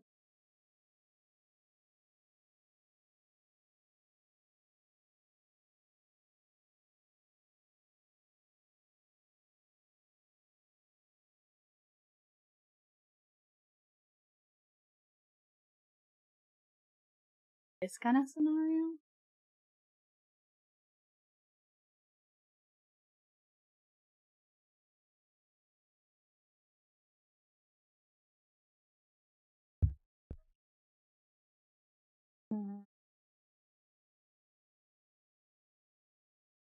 So I think the way the belt works is like this, and then like that with the buckle, and then so it loops around. So what if we had it loop around like that? Then this goes like here,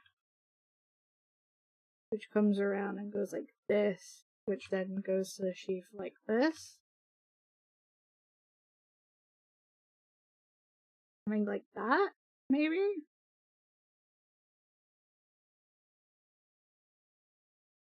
This would have to go down, meow, meow, and then meow, right? Meow, meow, meow. No? Okay, this. Then that would have to come over like this. The belt buckle we have, right? And then the thing that's attached to the belt buckle is the actual sheath. Right? Oh, there we go.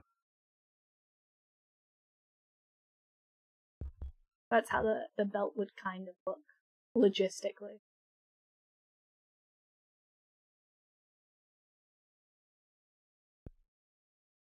It was awful. But there was a nice breeze for a little while, which is good. I'm glad there's a breeze now. I was like struggling. I was struggling with my my medication immensely, dude. Immensely struggling.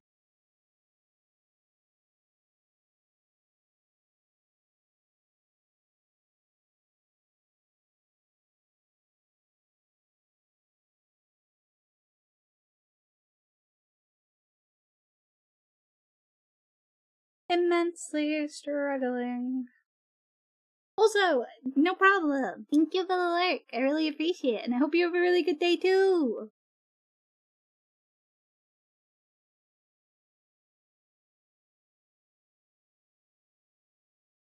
Hey, great.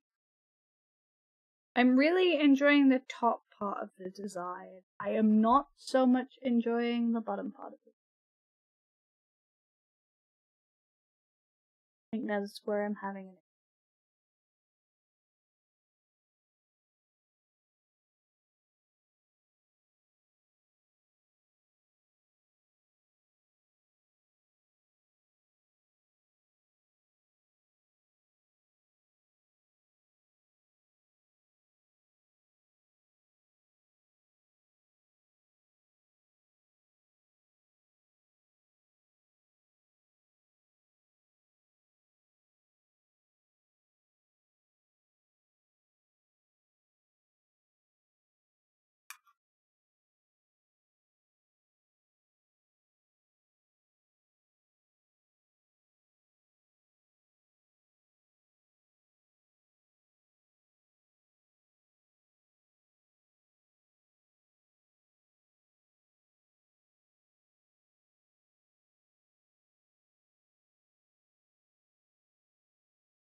I think I want it to poof out a little bit.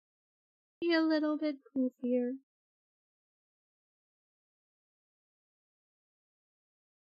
Maybe I'd shorten it a little bit so it's not longer than the skirt. I mean, she's always had long skirts, so it feels a little bit weird to do that. No, I don't think I changed my mind immediately. I don't like that. It's not very character. It's not very character for me to do that. I could do like a two segmented kind of skirt, I guess.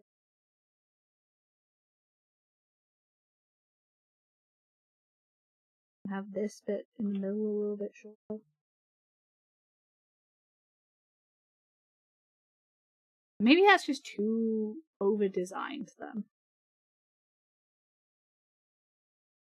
I think adding more detail where there doesn't necessarily need to be detail can sometimes make the design feel a little bit over-designed. So I think maybe just bring it.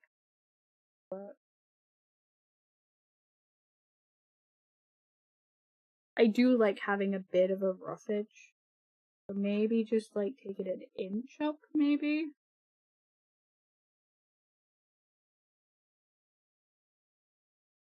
Just a little bit of rough.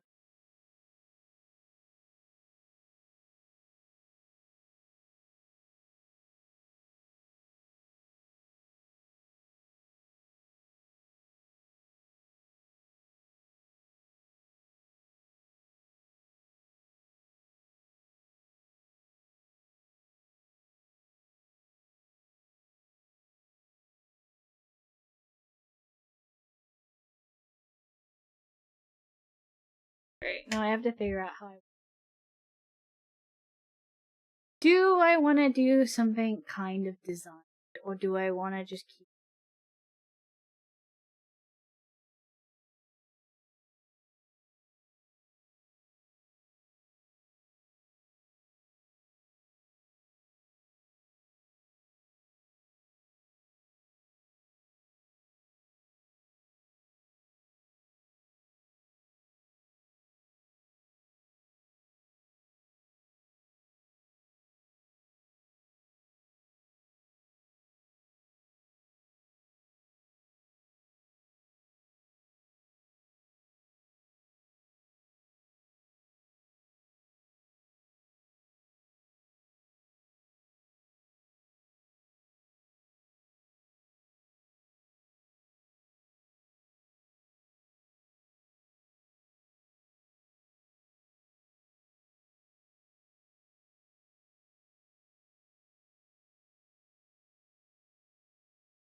I should go up a little bit and then back down and then round and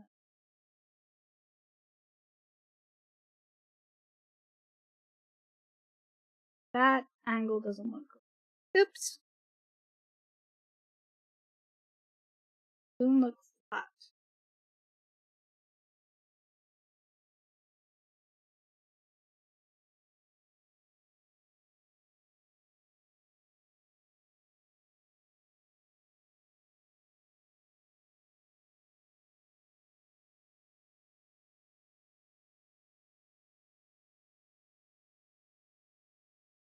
I actually think this one.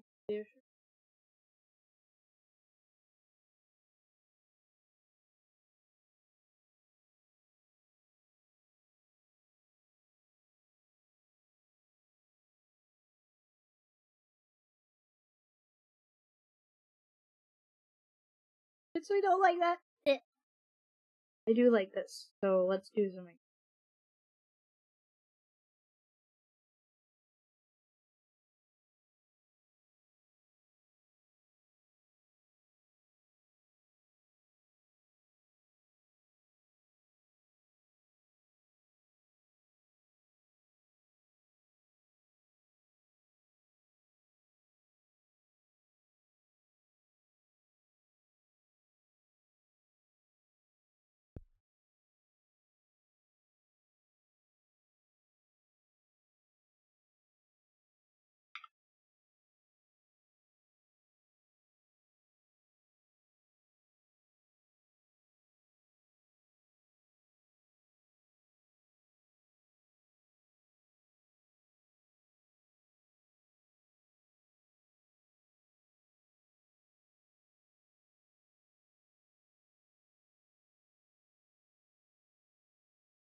Maybe?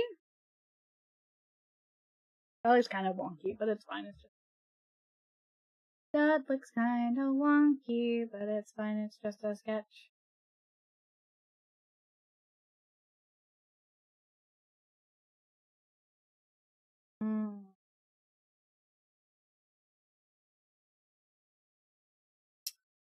Hmm. I will save my work. Thank you, Jack. You. we do have ads, so I'm gonna go on a quick break. Quick ad break.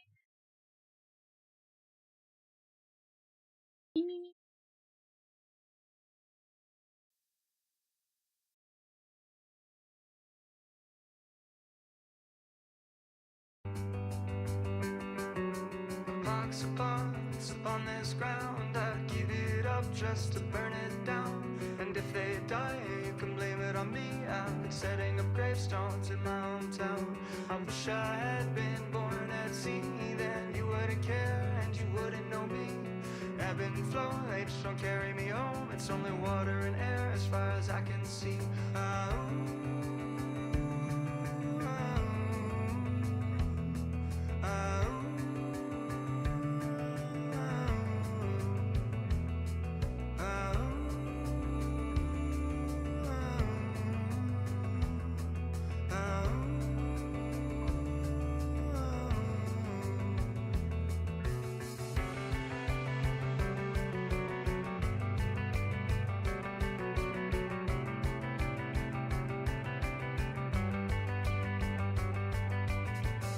Time when you would let me know, because your words weren't taken by your indigo, and I could write it all down in a matter of lines to read back what we had from a previous time. My ancestral passage here was written down each year by year, but the map is too old, see they've forgotten the roads, and so we're living by the creases.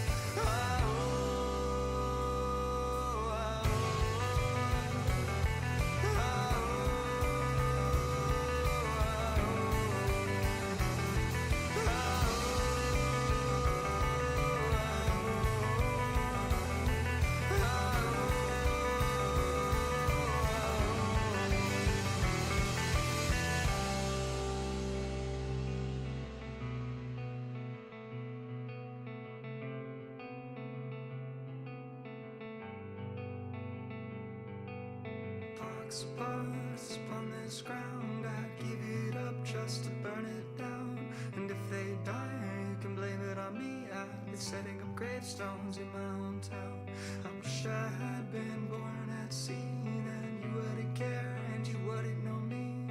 Ebb and flow, they just won't carry me home. It's only water and air as far as I can see.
Hello, welcome back.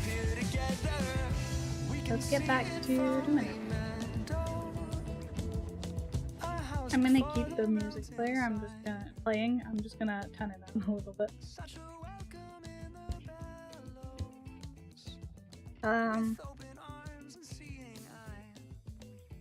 So I think I've used a lot of my kind of design philosophy in this, which is we looked at a couple of armors that kind of made sense for Hippie, but there's some kind of stuff that is a little bit unclear still. And I think a lot of that is to do with I'm feeling like it's a little over-designed right now. But what I prefer to do, personally, when I'm trying to work on a design, is I like to kind of push it more to the extreme than I do bring it back too much and then push it after. So I really wanted to keep the gloves here. I wanted to keep the braid, but I think that will be a case of we don't do an over-the-shoulder braid. We do it, like, down the back braid.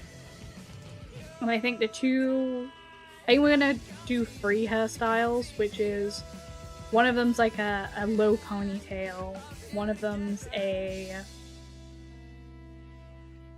braid, and the other one is her usual hair down style when she's not fighting. So I'm gonna take a mini break from this so I can basically lower the design in some parts and bring it up a little bit in others. Honestly, I've been considering giving her pants. I've really deeply been considering giving her pants because of how over-designed and bulky the top of her design, like this design, feels. So maybe like pants might make her feel a little bit less blocky than what she is right now. Because like I said, she's kind of a charisma-based character, so we're working on it. Habibi stream, yeah. Habibi. Habibers. Look at this evil DM. Point and evil DM. Chat is not happy with your transgressions, quite frankly. Chat is very much not happy with your transgressions.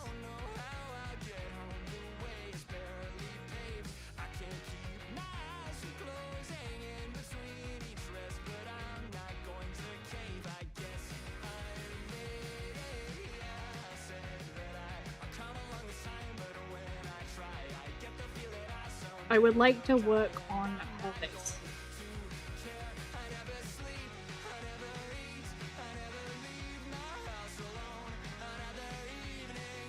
I'll ask what they're unhappy about in a bit, just popping in before my last little bit of work. 07.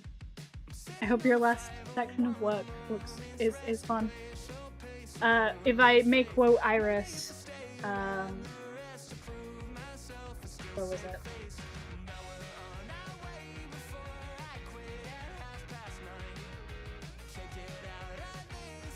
I already hate this guy. I already hate this guy, which is pretty funny.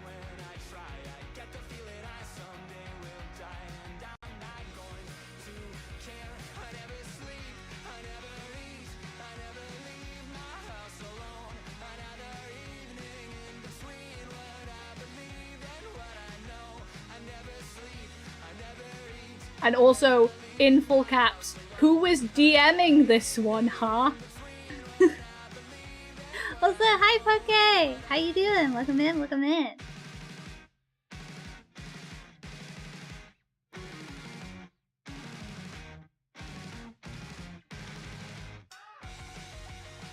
So I think my big issue when drawing Habibi is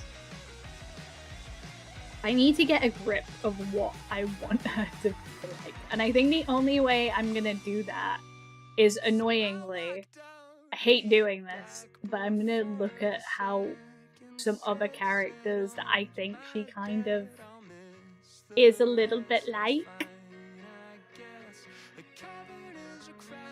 visually. I think annoyingly one of them is gonna have to be Muscle from the Mesh.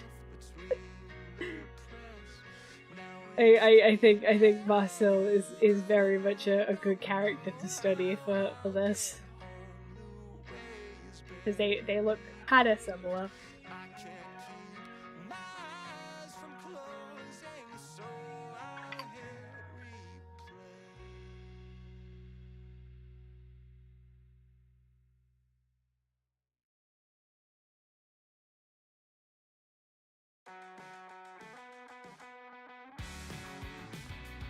Because I think Hibiki is a lot more expressive than I initially give her like thing for. So I'm gonna make a little bit of a mood board of characters and expressions that I think make sense for her.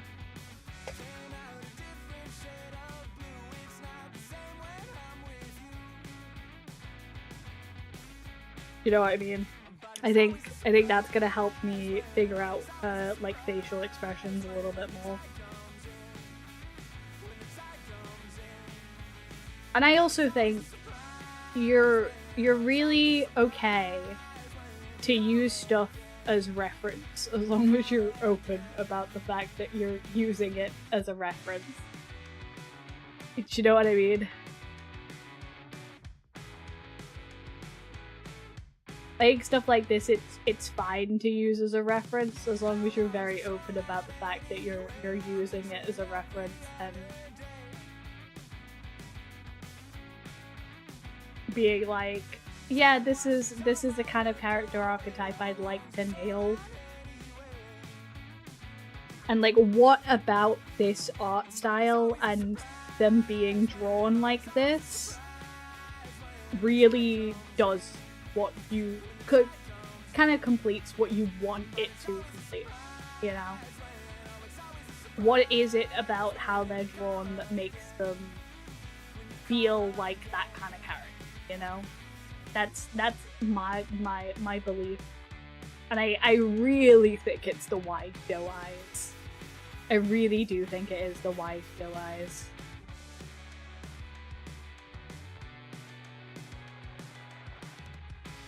I do want to get look at some manga alt pen.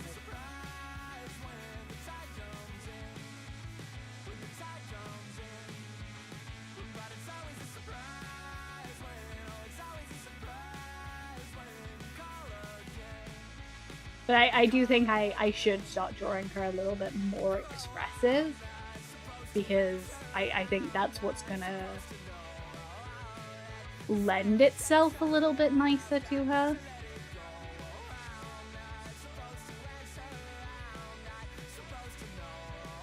A little bit wider. A little bit wider in her expression. Someone else. Oh god, what is it?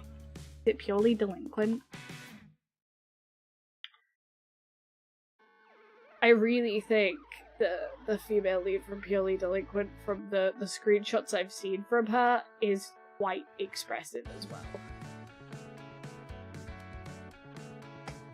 But none of the super expressive. Or just her being overly cute. I really wanna really do a little bit more studying about what makes characters like visually appealing.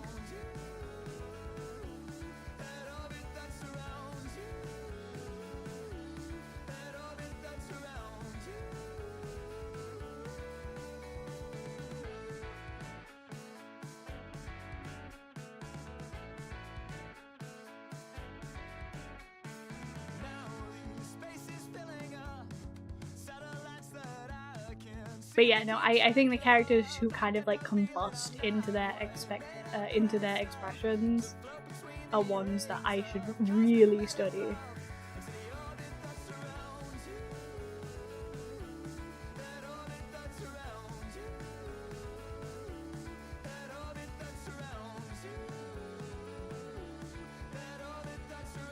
I wonder if Wag would be an interesting one to look out for her.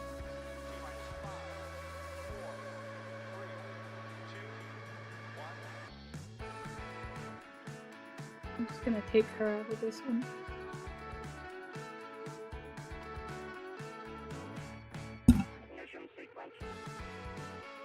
We're just gonna take her out.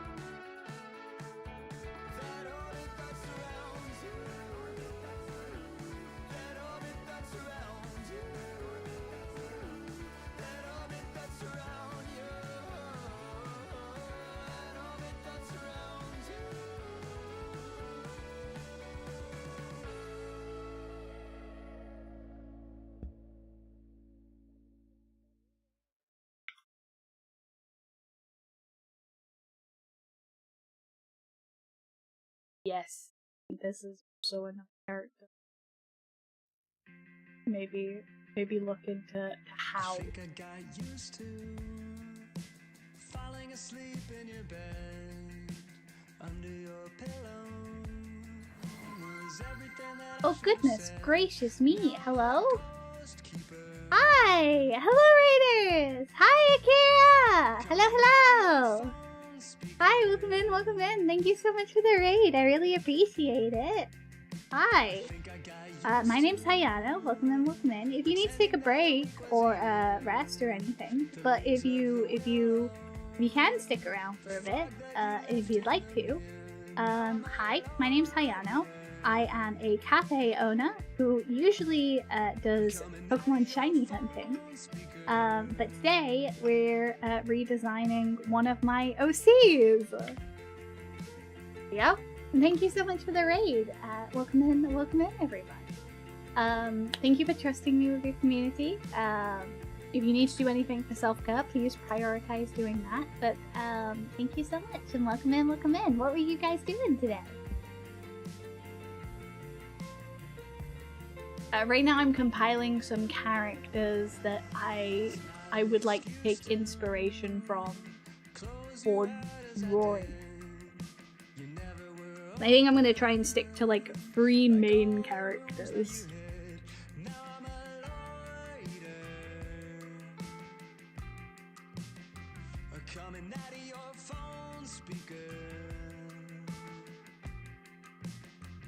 Coming out of your phone, oh God, I miss the urgency contained in every kiss. It was never a home, oh God, I miss. But yes, I'm looking at characters that make a lot of sense to be Hibiki coded, and why I think they're more in my mind.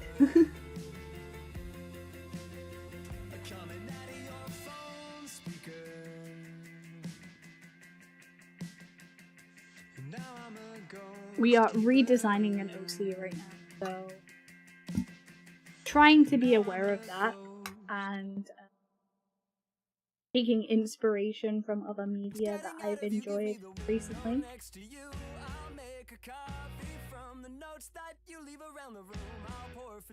If that makes sense.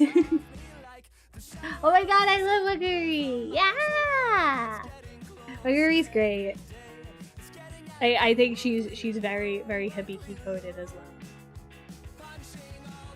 So that's very fun. I think I want her regular kind of expression to be kind of similar to Waguri's, who is a little bit softer.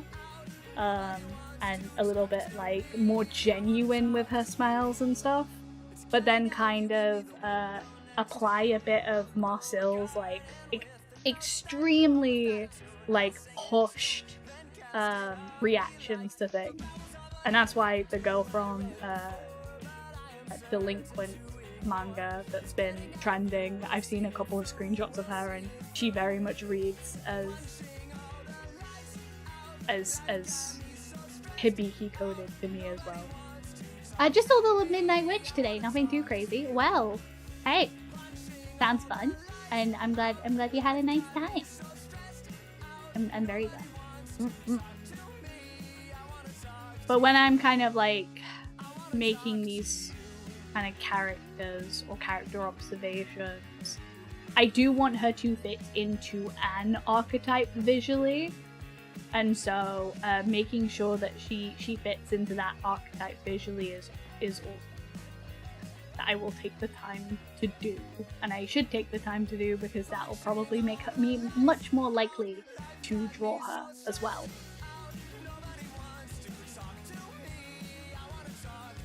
I still haven't read the manga. Is it good? I honestly think it's a fragrant flower, right? Is that the way people are subdividing up the name? But yeah, from what I've seen of it, I think it's really cute. I've not read much past where the anime was, but I have found it really cute. I really did quite like it. I think a big thing a lot of these characters have in common, which I'm seeing now, is they're very wide-eyed. They're very wide-eyed. which I think is something I will have to lean into.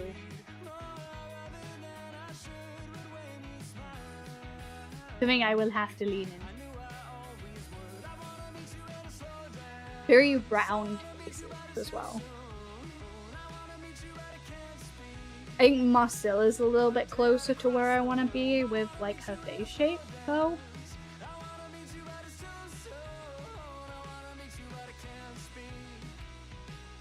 I think the big thing that makes them like kind of cute is the kind of like doe eyes and the kind of big smile, like the wide smile, the kind of more gummy look, gummy faced look that makes you want to squish. I think that's where we're wanting to land with her face, and I think that'll probably help us when we want to go through and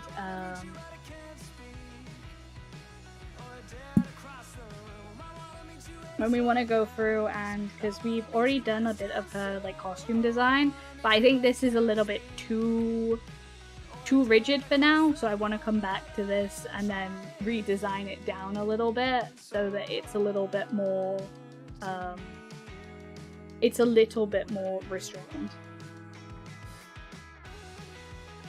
So I think based on this sketch of Phoebe, we were kind of getting into the right direction of her facially. So let's see if we can work with some of these inspirations. So like, because Marcel's eyes are kind of like this.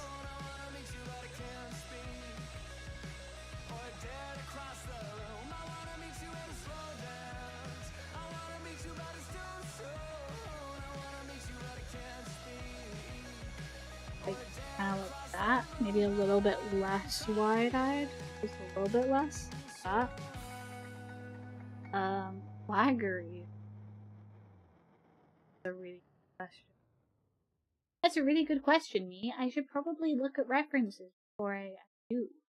No thoughts behind those eyes, truly. May I ask you for a favor, but I don't want to be rude. Well, feel free to ask. I don't know if I'll be able to do it, but I will certainly try my best to. Truly, no thoughts behind it. But that's... I actually think her pupils are a little bit smaller, like more like that.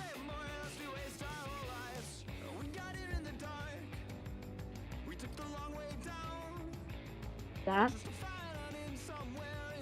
But that's kind of a good... unfortunately,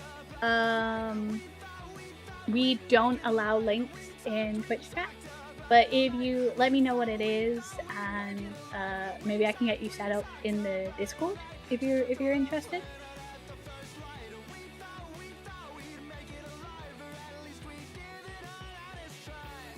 But it's just because we get a lot of bot spam in the Twitch, so we have an issue where are a little bit link heavy sometimes. So generally speaking, because I don't have many mods, we've just decided to kind of lock down the amount of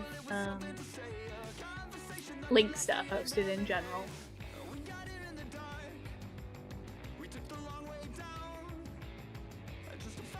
I think I like this one. So like, he's more like similarly round. I think a little bit like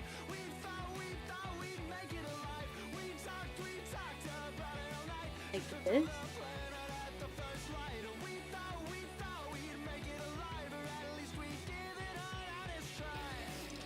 This.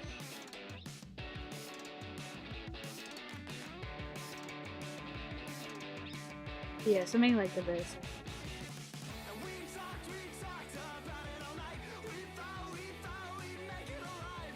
Yeah, like that. It was very, very wide-eyed, but very affected by the smile. Because, like, she's not smiling, more like this. But Cat eyes.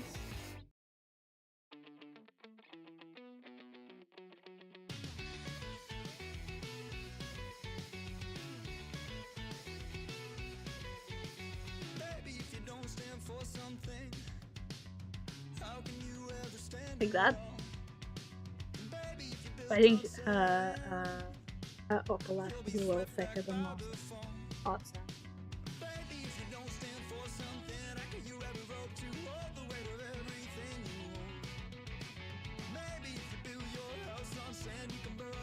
Something like that, maybe?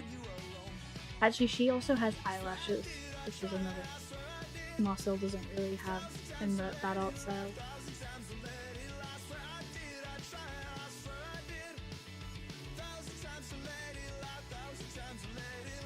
Maybe something like that?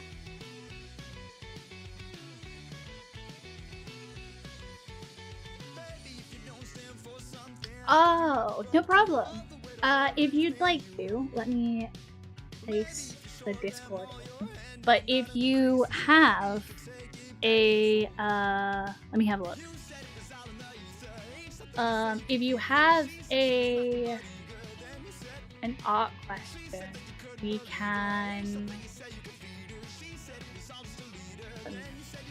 We have a Your Art section in our server, and you could like ask for advice there or anything, and I'll definitely have a look at it and let you know. Also, yes,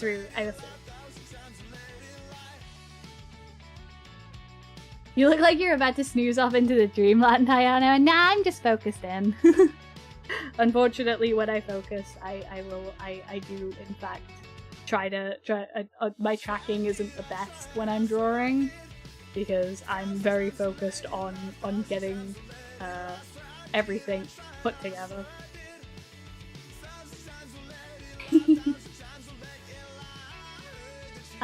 What's your OC's vibe? Like, do you have any lore on them? So I have this art by Yukima, and so we're basically redesigning this OC to be a little bit, the design a little bit more concrete so that I draw her more.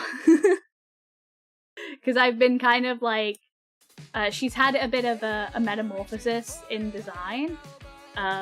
So I'm trying to basically take her and push her design a little bit more, so I'm more likely to draw her and also simplify her design out a little bit and kind of figure out where she is, like, thematically as a character right now, you know? That's also important to me. Your eyes a little bit down. Huh?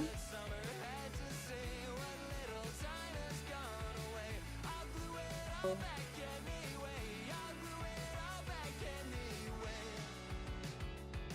You have a little water line.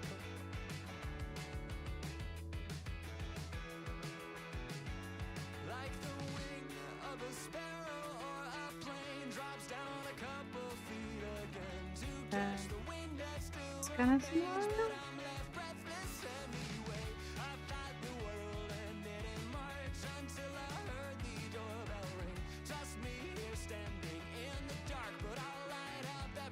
Like that. I don't know, maybe bring her eyeline down a little bit.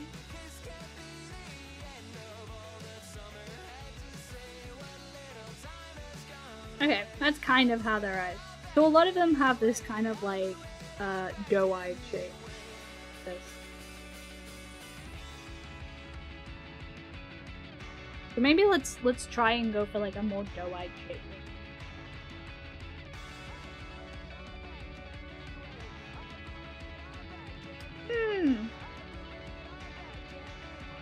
Is Callbot down? Maybe. Fast. Let me have a look.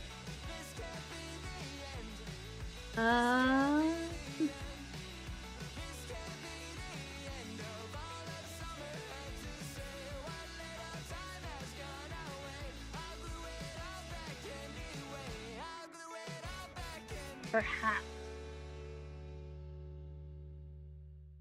Perhaps.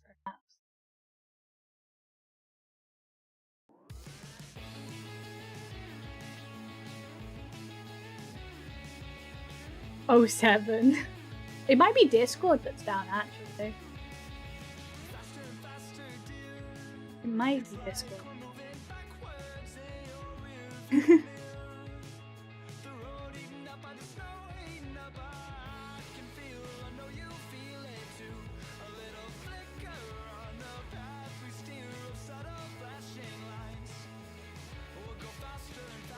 I swear everything's having issues in this weather. Yeah, you're absolutely right.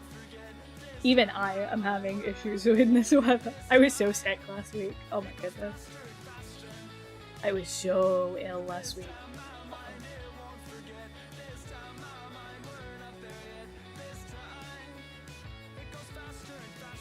I'm gonna go with the...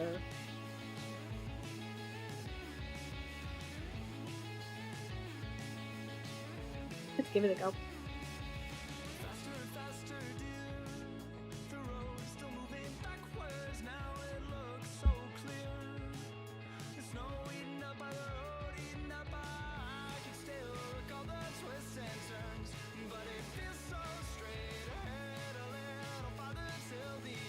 There we go.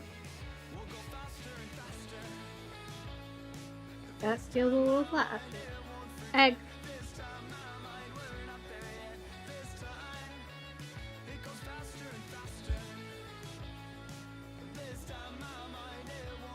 There we go.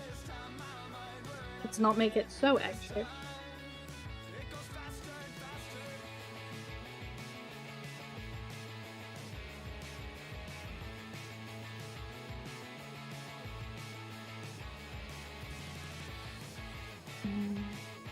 Let's take these into account as well. Zoom out a little bit, so I am taking these into account.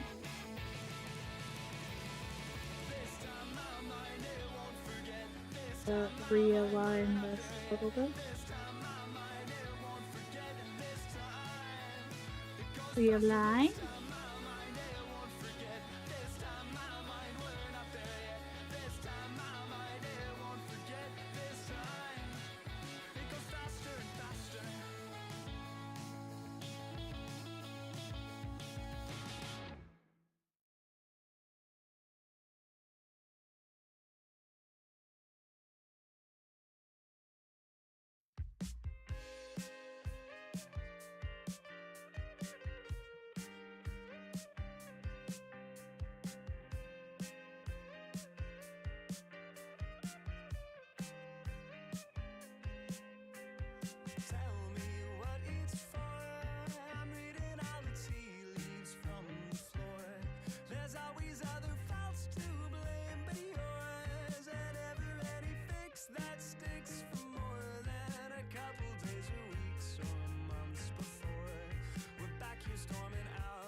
Okay, there we go. A little bit more guideline while I'm trying to figure out her facial proportion. I swear, our trains broke down in Germany. I think not too far away what happened with some of the transport in the UK.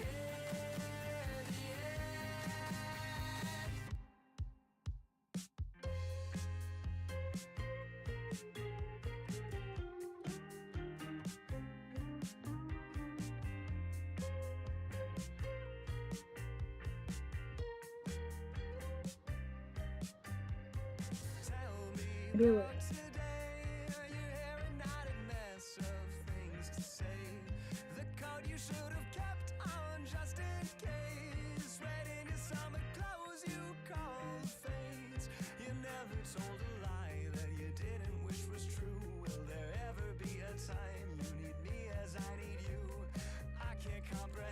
Here we go.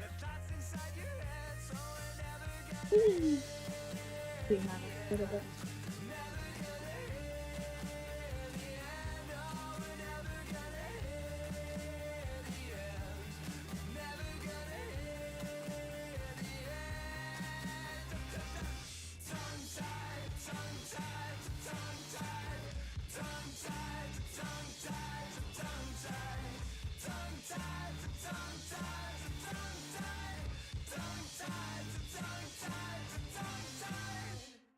Never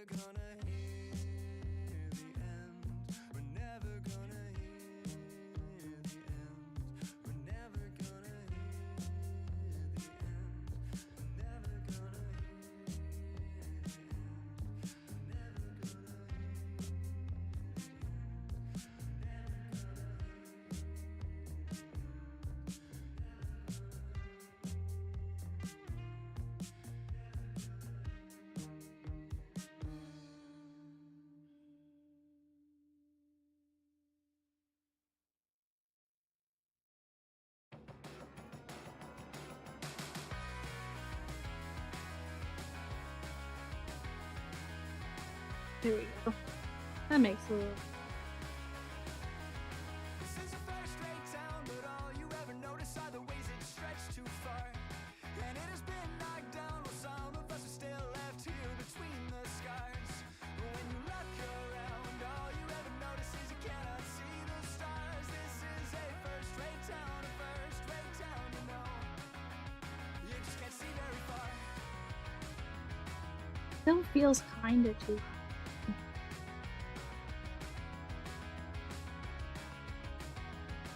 When the last door closed, you packed your clothes and went back to Montreal. Said it was colder there, which still hangs in the I do think the eyes are a little bit too high. You left an empty bookshelf that I didn't fill till fall. This is a first-rate town, you know. You just can't see it at all.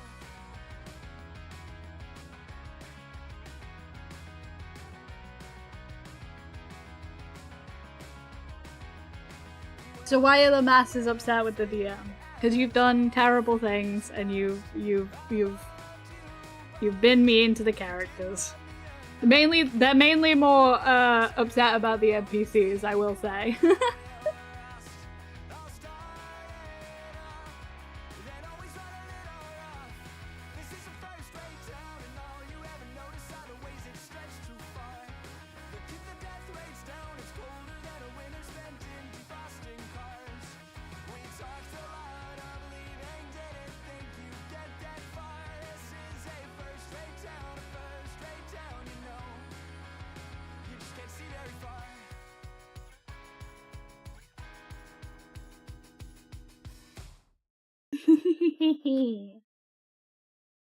Right.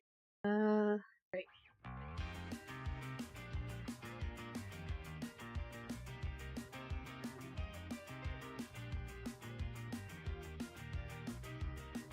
You're everything I'm thinking of from time to time and dust to dust. Whenever there's a lull between I told them what you did to Vesta, and they were not pleased. wit on the couch. Think I need to figure this one out. I'm lost beneath your cloud. Can I keep my 2 feet on the ground? Wake me, I'll love you tomorrow. You leave me breathless and hollow. Lately, I tough pill to swallow, but I'll try to I can't believe what you did to Vesta in Pride Month. I could be, I suppose, someone you should get to know.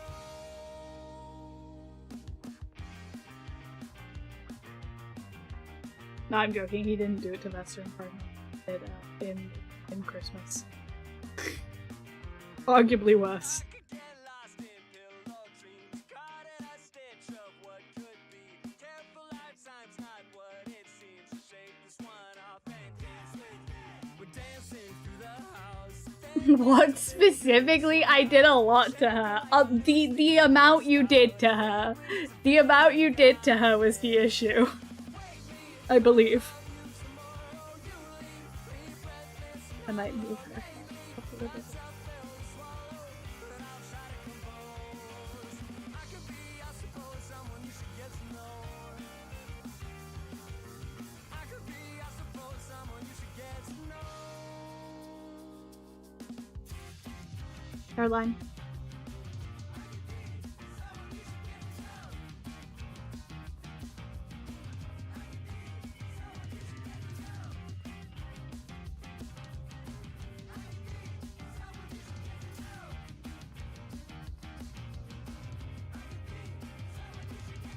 Wake me, I love you tomorrow. You leave me breathless and hollow. Lately, I tough pill to swallow, but I'll try to compose. I could be, I suppose, someone you should get to know. Oh, I could be, I suppose, someone you should get to know. Someone you should get to know.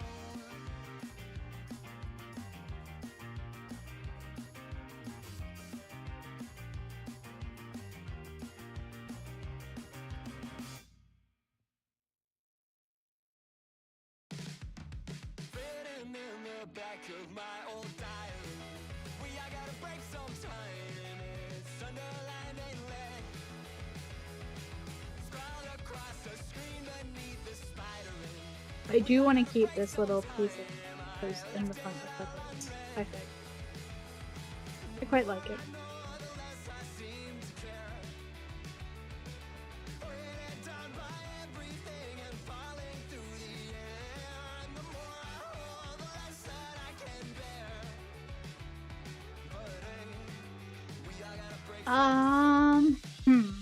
So Hibiki's quite an insecure character, so it makes sense for her to have her hair out in front of her face.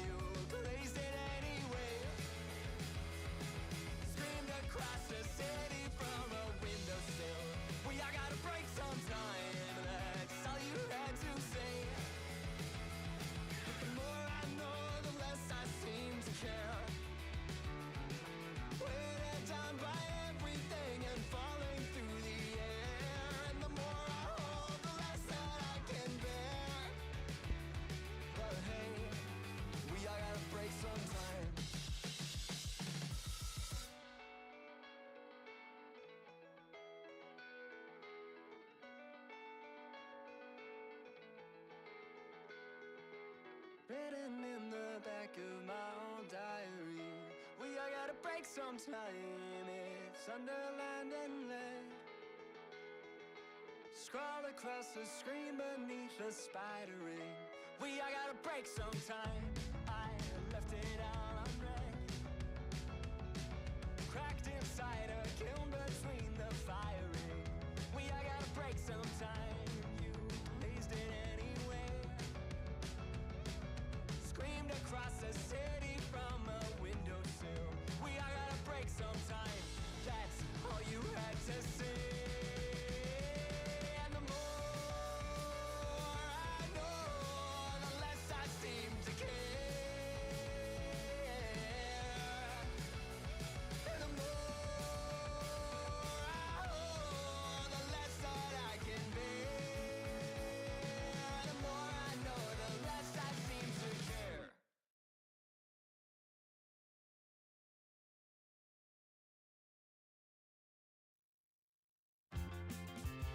The lighting paints a red door. I'm always waiting for more. They ring the bell to clear out.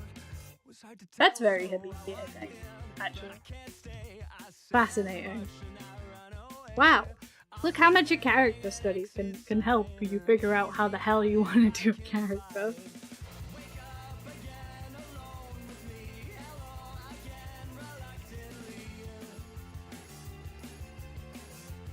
It really does help. Do a character study. If you don't know how you want to draw a character, make sure you do a character study, because that can really clarify where you want, what kind of archetype you want them to hit. If you can really hone in on what archetype you want them to hit, you have a better chance of being happier with where they are, question mark.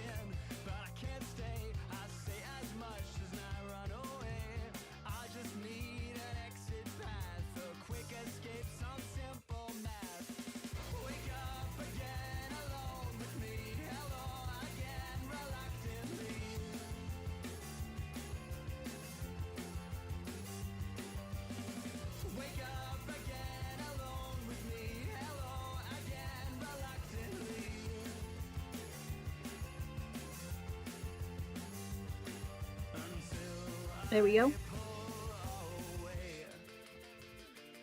So I'm thinking one of her hairstyles is going to be this messy braid that I'm drawing right now. That's going to go like this, basically. Basically going to go like this. Fold from like either side. Blah, blah, blah, blah, blah. This. Yeah. That's what it's going to look like from the front. However, I also need to add in her ears, which should be behind this front part.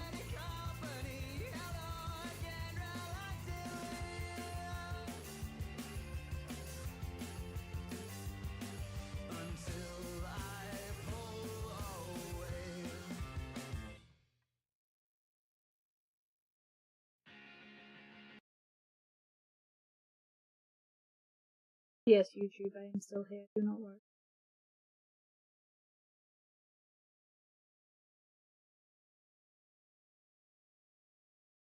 Let me tell YouTube I'm still here. Let me tell YouTube I'm still here.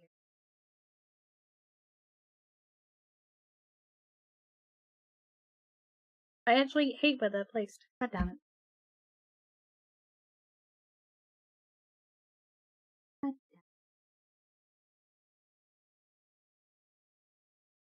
Ah!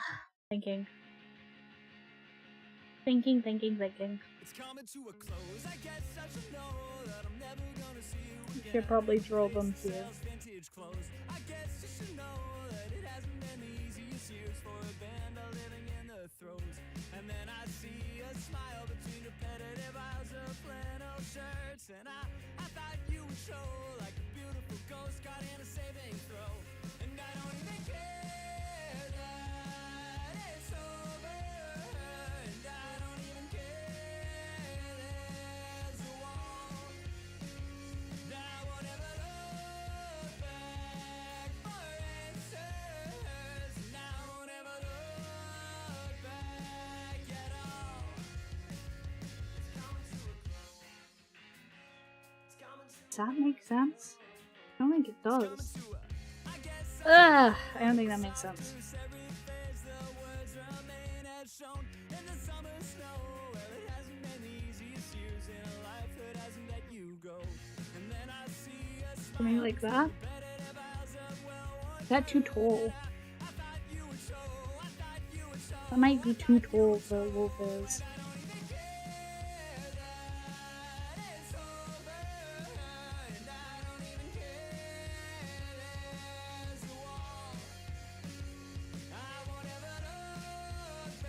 Maybe like that?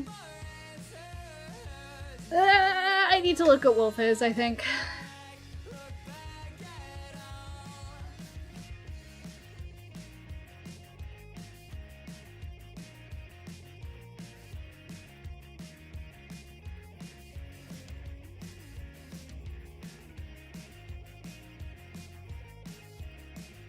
Hiya, did you catch one of Massey's Puerto Rico streams recently? I did not. I've not been very good at keeping up with stuff recently. I'm not gonna lie. I've been a touch busy. It's been hard to consume any content. I have been quite busy. Unfortunately.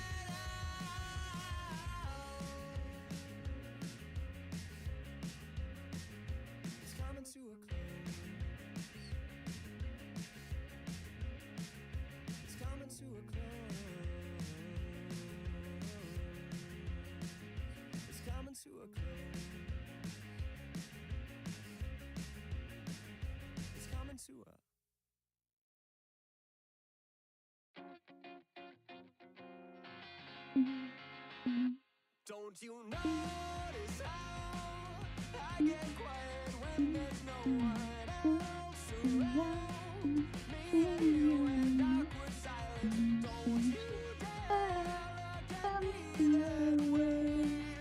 I don't need to remind myself that you don't feel the same. Oh, the burning veil. Listen to your heart, but that's hallucinate. She's so perfect, blah blah blah. Oh, I wish you'd wake up one day. Rise up and confess your love. At least just let me say that when I talk to you, feel there what's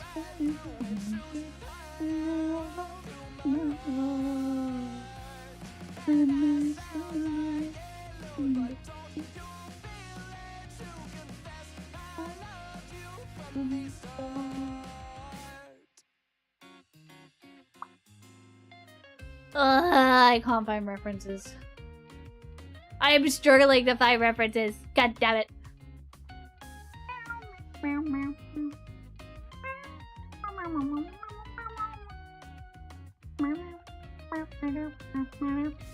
What's a girl to do? lying on my bed staring until Okay. Let's give this another go. Moi pun.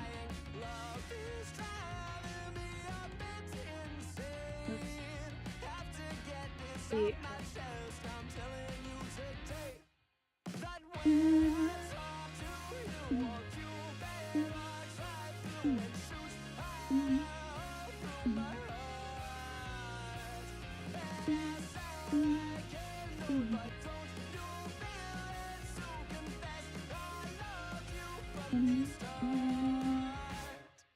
Confess I loved you, just thinking of you. You know I loved you from we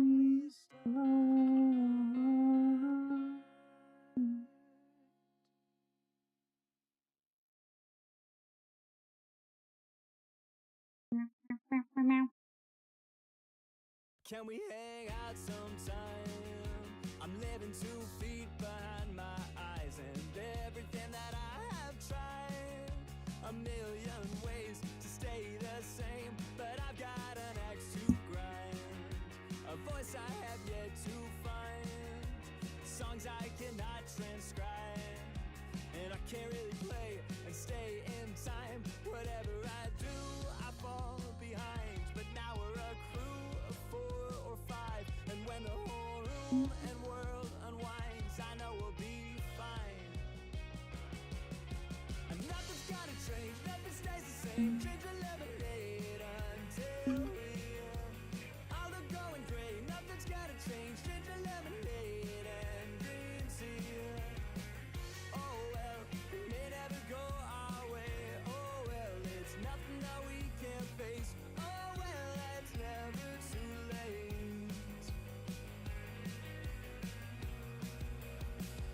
It's chaos and endless roads. We broke off a bit more than I was sold, but the fate isn't mine alone.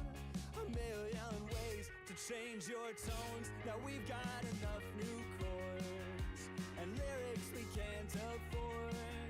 So Davey, just get on board, and we could play tunes until we die. And when the whole room and world Hi, Stormy! How you doing? Welcome in, how you been? I'm good, I'm getting a hang out. I'm just doing a little bit of art. Just doing a little bit of art. Trying to redesign an OC. Going through the motions of it.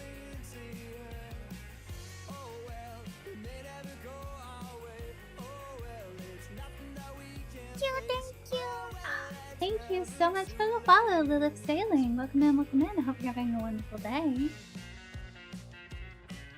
Ugh. Yeah, redesigning a D&D OC.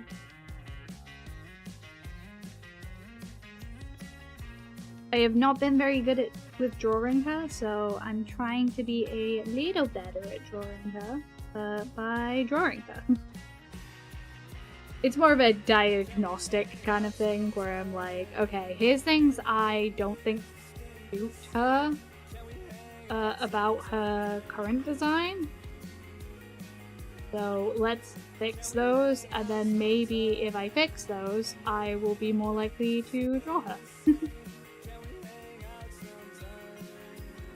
Which might be a naive attempt at bandaging a further issue of maybe I'm just not very good at drawing some of my characters sometimes. But, you know, I figured worth a shot, and if it doesn't work, then cool. I've just redesigned an OC, and I have a more current backup for what she looks like.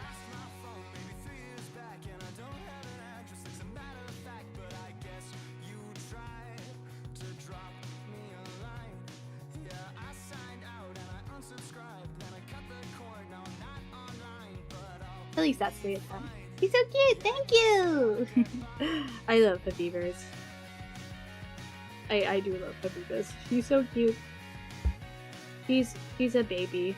She's a baby, OC.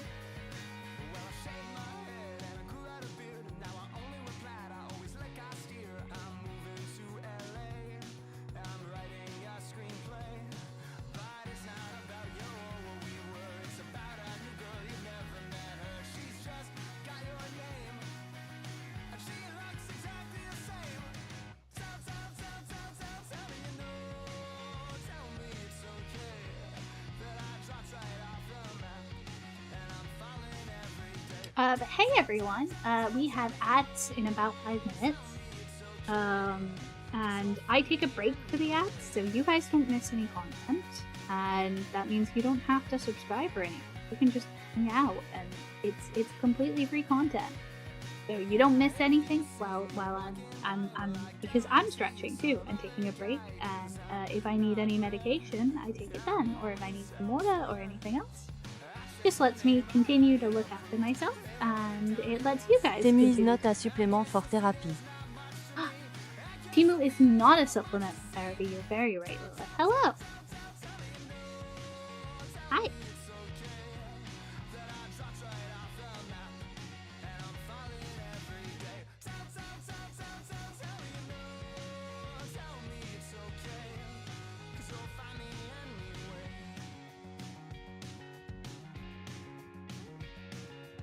I very much agree. Temu is not a good replacement for therapy, or even it's a replacement for therapy. At all. Period. It's not.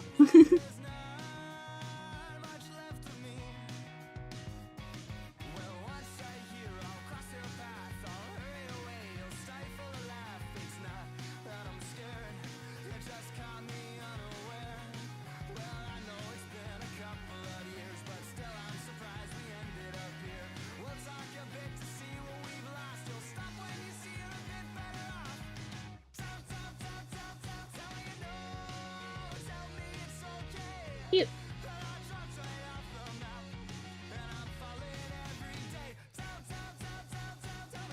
Maybe not. Maybe we want to retract that a little bit. How's your health been, Haya? I hope you're doing better. It's been okay. It's been a bit back and forth with the heat. My medication isn't great with the heat, so I always struggle A little bit, but it's not been terrible. Not been terrible. Hi! I am the bovine lady on the thing. Alright, we have ads in just 1 minute and 30 seconds now, so just keep you guys updated where we are. I'm not actually enjoying this hairstyle button, which is about standard for me.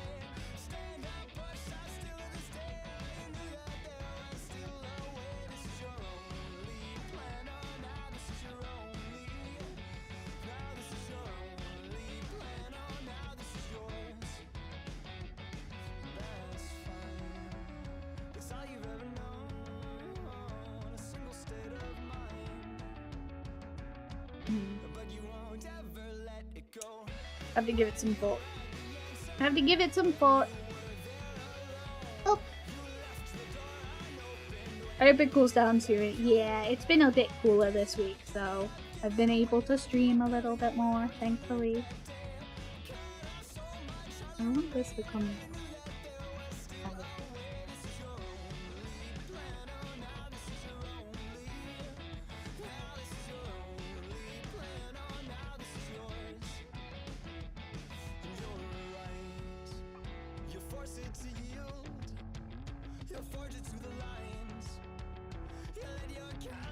I have to do some thoughts about how I want to fix her when I come back.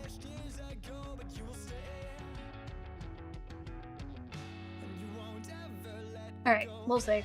Alright, I will be back after this brief advertisement break, which is not brought to you by me.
glitz and glory, and all that was lost on the way. There was nothing to do and nowhere to run. There was nothing that I could say.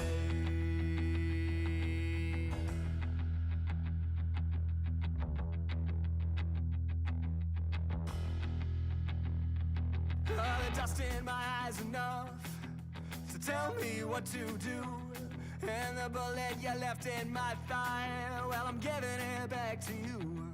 It wasn't always that easy, no, it wasn't always that slow. I just thought you'd like to know this time. I just thought you'd like to know.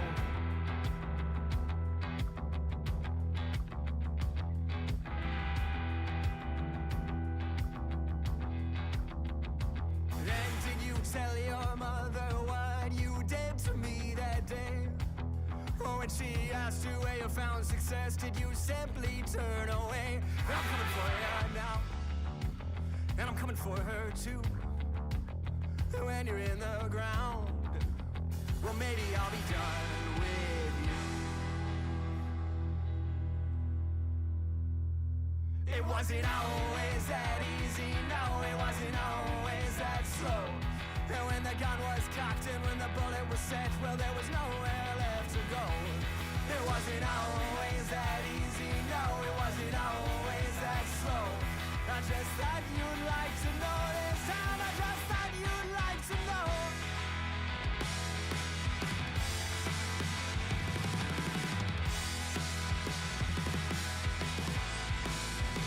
And was I wrong? Was it faded from the start, or did I stand the chase at all? Here I wait inside a bar for that crowd, but your hand to fire, and he's coming for me now. Oh, he's coming for her too. And when you're in the ground, your man will still have clothes after we can do, we can do,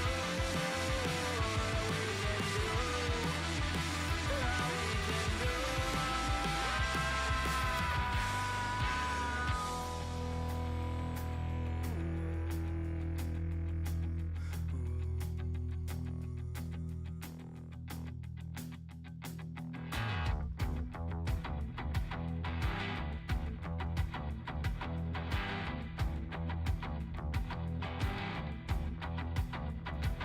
The dust in my eyes enough to tell me what to do.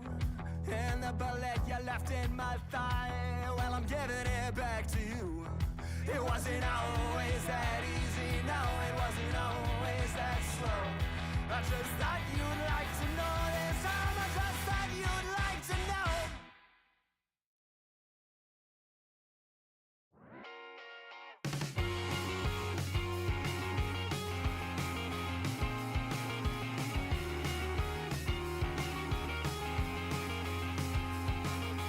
These days all I see is everything you're not. Between the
And even when you lost your hair to shame and so much gone, I stood beside you then and there until the cut was done.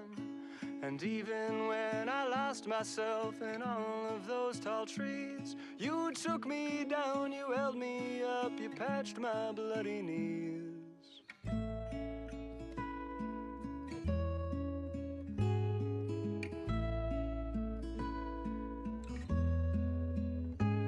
And then when we were older, there were miles between. I conjured you an apparition to show you what we'd seen. The sun, the earth, the wind, the rain, and holding out for change. And all the snow you couldn't let go, you danced atop a train. I'll go wherever you go. I'll go wherever you go. I'll go wherever you go. I'll go wherever you go. I'll go.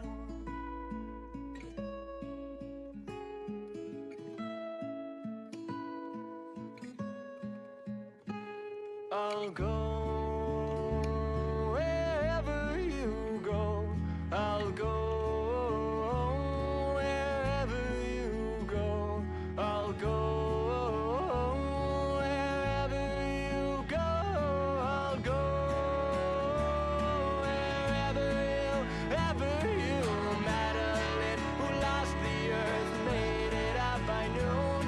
The sun had shone the earth as well. Her eyes were to have moons. And even when we lost ourselves to something in between, the words we shared are all still there to show us where we'd be. I'll go wherever you go. I'll go wherever you go. I'll go wherever you go. I'll go wherever you go.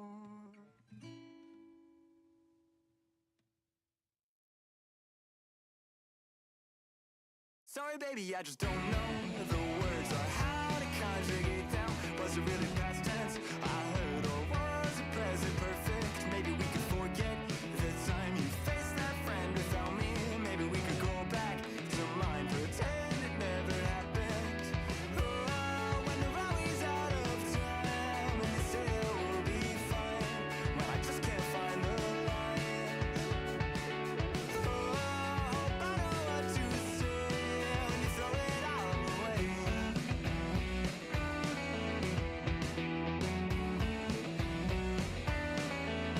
Sorry, baby, I'm drifting again. Could you repeat the question? No, I guess I do not know when it first became a problem. Sorry that it's all such a mess. The words, they seem to leave me. Didn't really quite catch the rest. Not keen on it repeating. Oh, when the rally's out of time and you say it will be fine, well, I just can't find the lines. Oh, hope I know what to say when you throw it all away. When you throw it all away.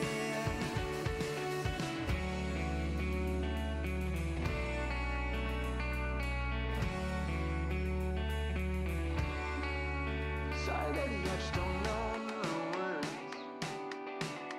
Was it really past tense I heard? Maybe we could forget the time. Maybe we could go back to mine.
So now I'll set the pace. With such short time, yeah, I really must make haste. But I don't know what's ahead, or what the ending will bring.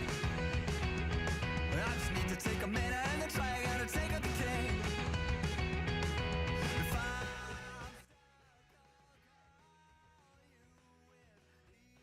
Hi, apologies. I had to take a phone call.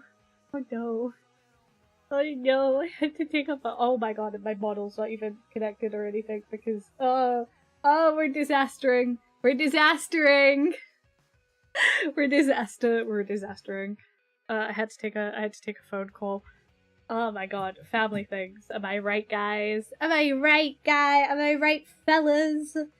Family.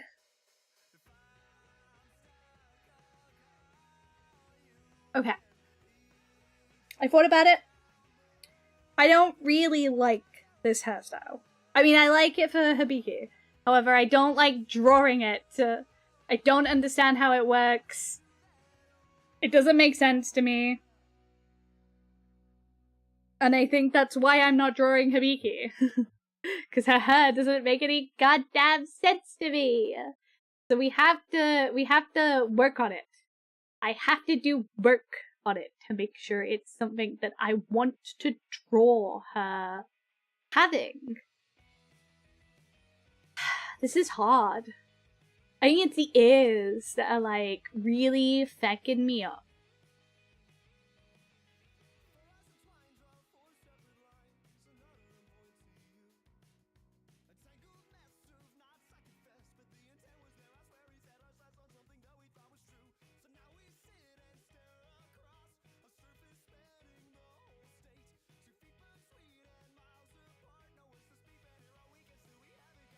I really dearly think it's the ears that are messing me up a little bit with her, as in regards to her hair, right?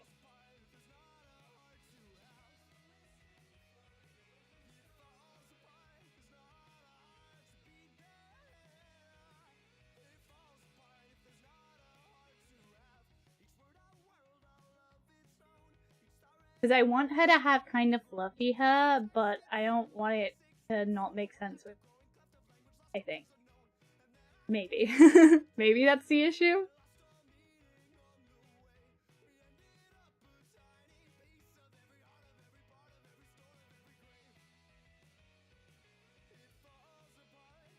What am I thinking?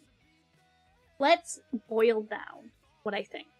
Because I really like the strands. But the issue is with the strands is that it doesn't feel like right. I love like this kind of strand. But then I'm like trying to figure out how I do the other part of her hairstyle. I think I need to figure out that first. So like, let's segment.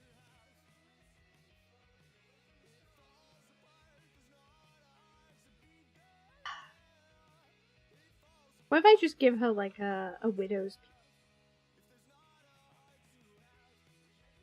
Do I have any characters who I've given a widow's peak recently? I don't usually like drawing widow's peaks is the issue. I think that's my big issue with widow's peaks. I just don't enjoy drawing them.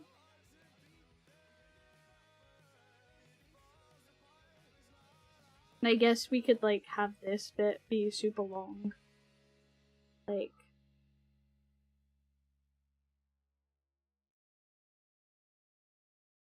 that. No, I don't actually. What's it? Maybe like a baby one here. No, I think if I give a widow's peak, I can't give her like the long bit that's in the middle of her face, like I have been giving her. I could just do a middle part fringe like that, and then just get rid of the widow's peak in the front. Like, I don't think I like that. How do I feel about the widow's peak, honestly? Because, like, how then do I... What side bit do I give her the issue?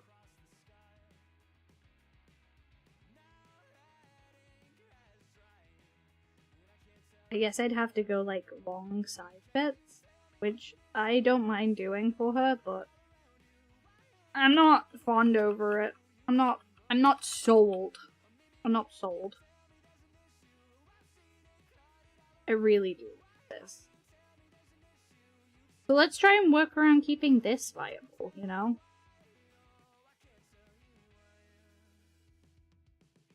Maybe like...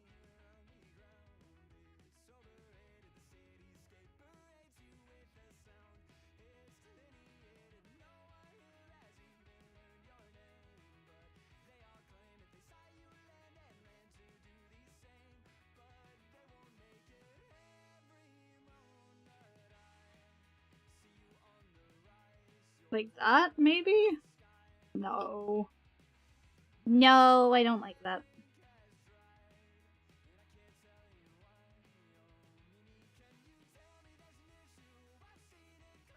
Maybe like that. And then...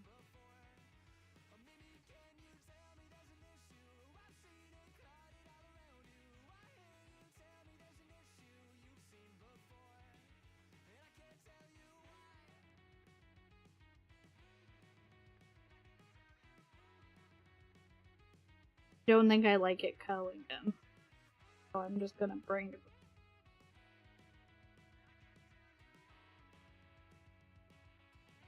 Just gonna bring them down.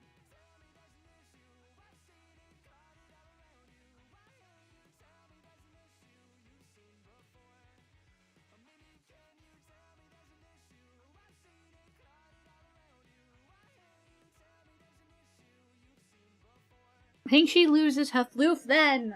Ah! I hate her. Her is so hard for me personally to design.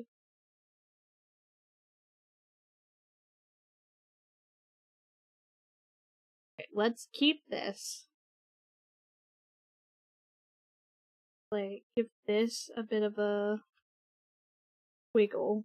And then we can give this a bit of a wiggle as well.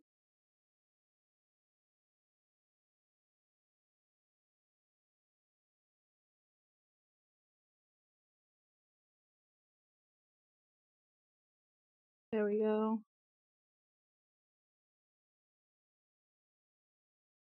And then we get like a little bit of a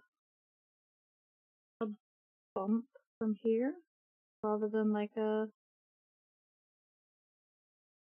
That might work, kind of. I still hate this bit. This bit's so hard to do. This bit's so hard to fix. Her front fringe into side fringe is the worst thing I could possibly imagine doing right now.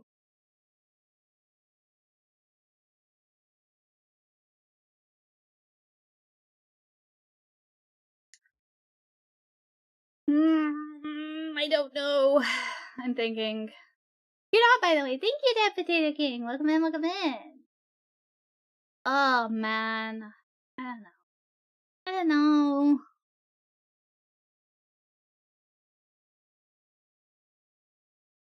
What if I just...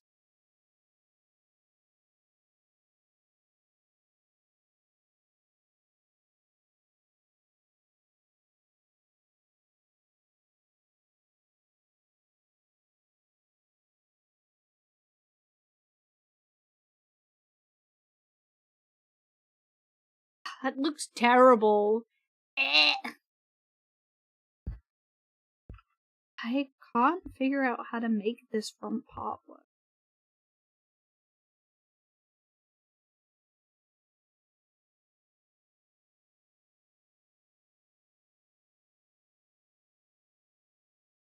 Really can't.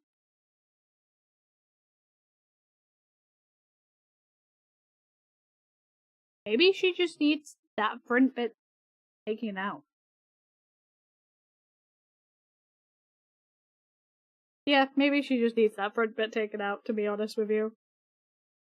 It's not serving her anymore. And then, like, we have the rest of her come down. Whee! There we go.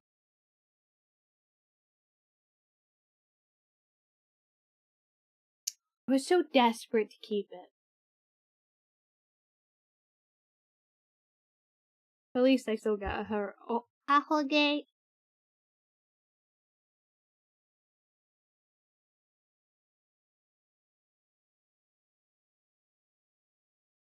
Ahoge. then you can still see the little eyebrows. Look you.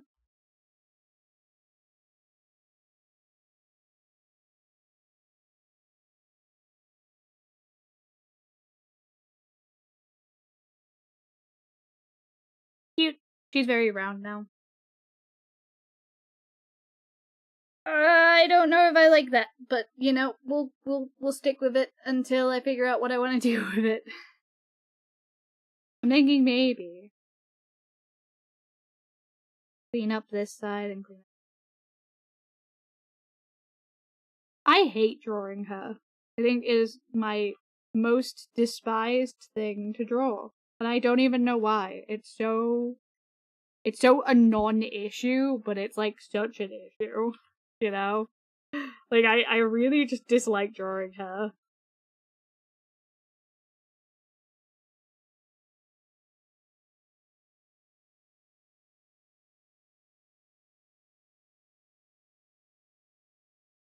That makes sense. And then like from behind it's like a from behind.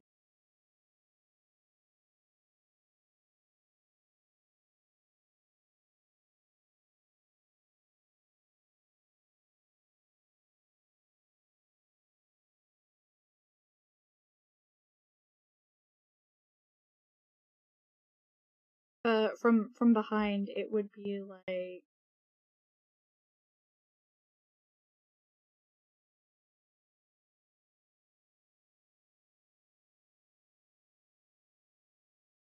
like this kind of hairstyle from behind.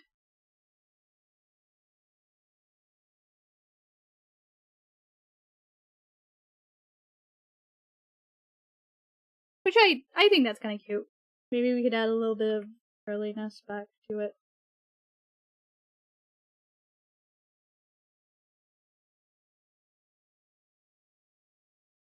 Yeah, okay. That makes sense. Add a little curliness back.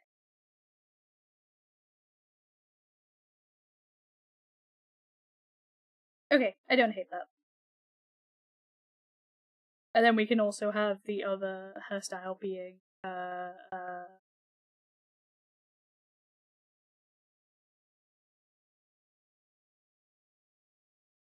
really like this hairstyle. It's just hard to make it work on her. I don't think I understand fundamentally. It's too complicated, I think. It's way too complicated is the issue. Maybe I just need to spend more time practicing hairstyles. So you on a clip of you sleeping on Instagram and decided to check you out. And to my surprise, you're awake. I am in fact awake. Thank you, Pekma. Thank you. You're too harsh on yourself, yeah. It looks good. I'm having an issue with it. When you fill in the hair and give it the texture you like more, I get it. I gotta be a little bit more patient with it. Thank you, Pekmar, for the follow. Welcome in. I hope you have a wonderful day. Yeah, I'm just having an issue with it right now. I think I need to do more hair studies, and I think Marcel's gonna be a pretty good way to do said hair studies. I also think her eyes are big.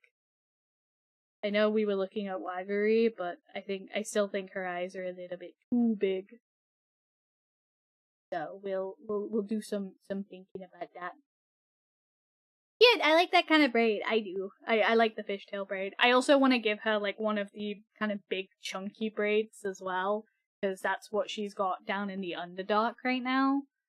She's got like a more protective, like bigger, chunkier braid for her hair because they're traveling a lot and they're not getting a lot of opportunities to like wash up and stuff. So to keep her hair kind of in a more like bigger, like fuller braid, so it's A, out of her face a lot, and B, a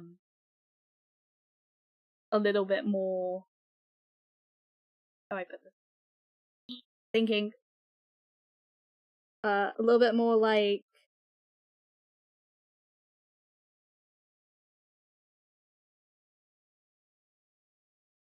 what's the word? Hold on. A little bit more like kept together, because this is quite, these other hairstyles I'm looking at are quite intricate. There's the word, intricate hairstyles. So I'd like to also have ones that are not quite as intricate and more about like making sure it stays protected. Kind of like Marcel's kind of like braid into ponytail. I would love to do one of these hairstyles for her as well. I really like the front section. I have to do some thinking about how to make that work. But I think we've got a better idea of what vibe we're going for with her. So, Control X and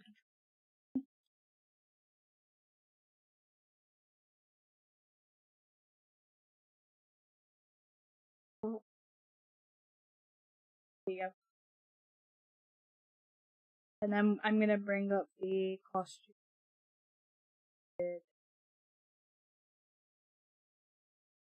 So now that we're looking at her costume design stuff, I'm gonna make some alterations to make it a little bit more simpler.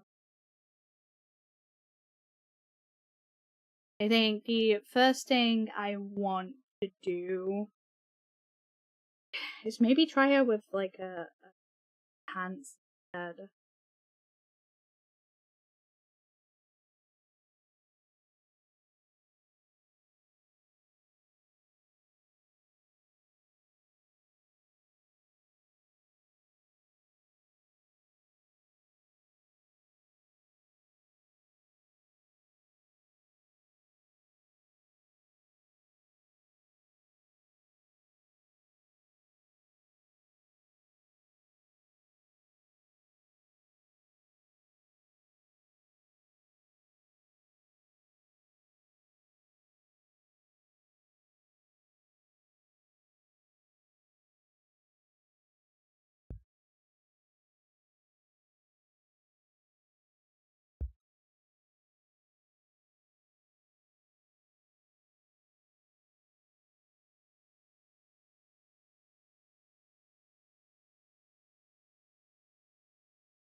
Okay, I'm going over and doing an alternative version on top because I am lazy. No, I'm struggling to figure out the placement.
Ugh.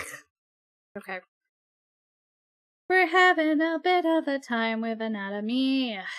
Having a bit of a time with anatomy.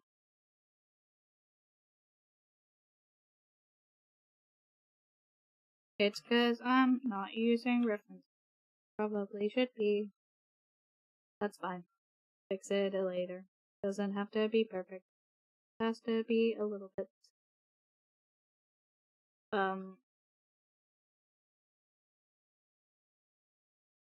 But I'm thinking, instead of what we have going on here, giving her pants.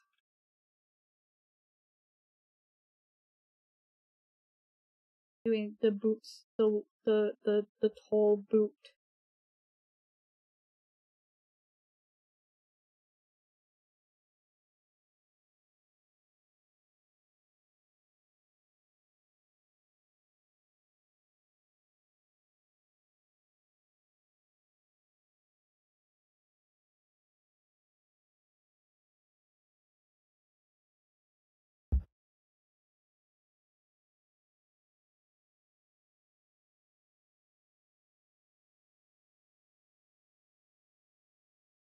Because that'll sit. So, the reason why I'm not wanting to do what I have here is because basically we have this kind of bulky top situation.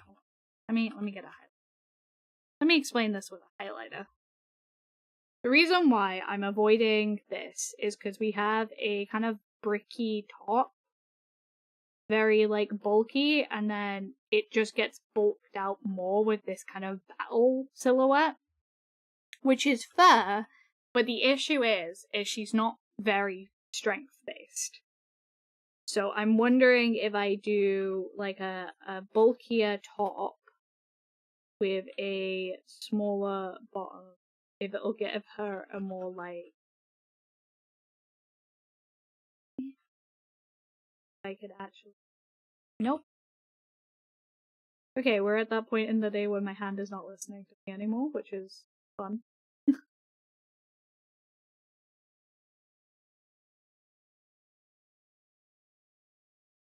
Nope. I cannot illustrate this for the life of me because my brain isn't doing what I want it to do.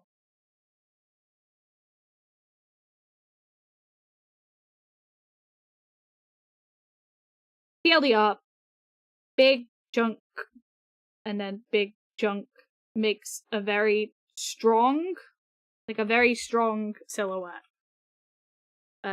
Because it's basically a trapezium at that point.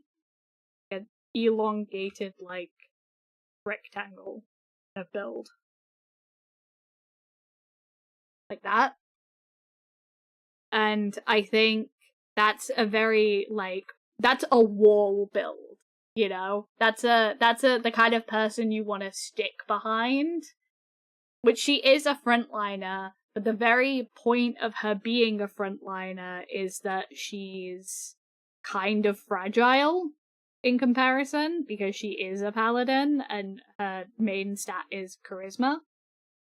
So I'm thinking using like a pointier build on the bottom makes her still like kind of knight dangerous, but like a little bit lighter looking. And like that you could probably throw her around in a fight, which is unfortunate, but what happens sometimes.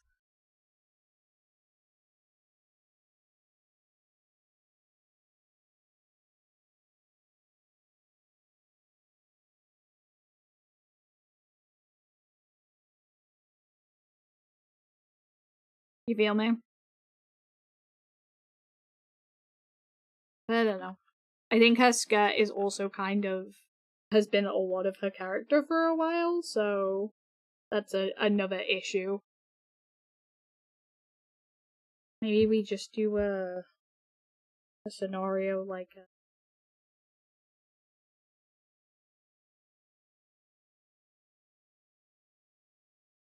any way to make this look more floaty, I guess.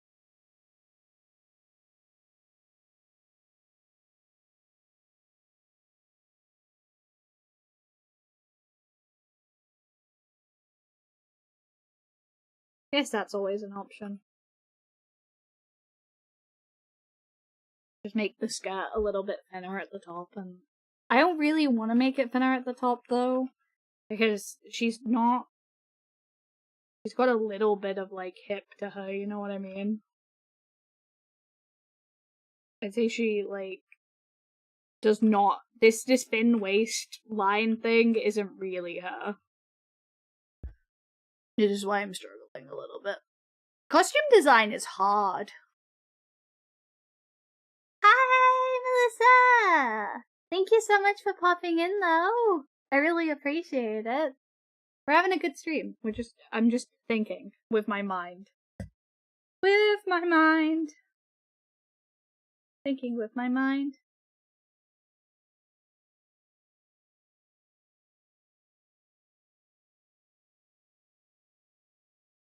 Good, good. I love thinking with minds, indeed. Indeed.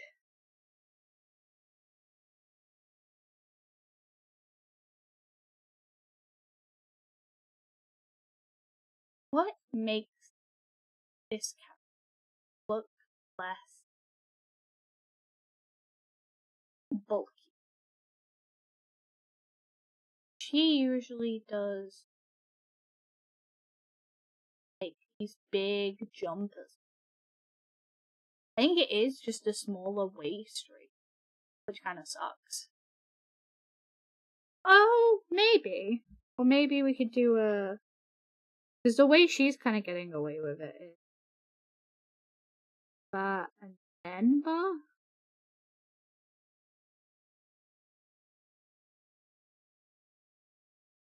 I can't imagine that would be very good to fight in, so I'd rather not do that. But that's how she's getting away with that silhouette. I think it's gonna have to be pants then. As much as I want to keep the skirt, I think it is gonna have to be pants, unfortunately. It's gonna have to be pants and boots. Okay. Well, at least we made kind of a decision on that. Another decision I've got to make is... Do I want her wearing gloves? Because they're kind of bulking up her upper design. Maybe I get rid of the gloves. And we just have the strap like this for the... That's a tiny shield, though. How big is a shield meant to be in comparison to you? Like that, right?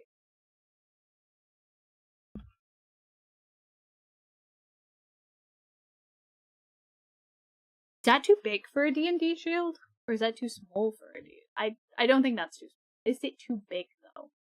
Is the real issue.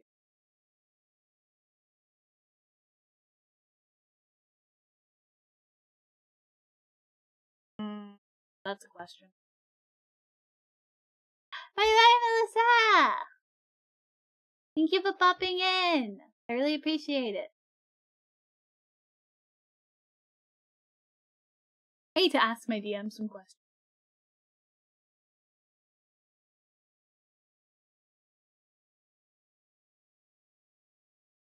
I think we've made some good progress on designing. I at least, like I said, I know where I want her to be character-wise. I know that I've got to kind of work on my expression work for her a little bit more, and I've got to work on her. Gotta work on how her hair looks. I think that's a good place to call it today. So thank you so much for coming to stream, everybody. I really do appreciate it.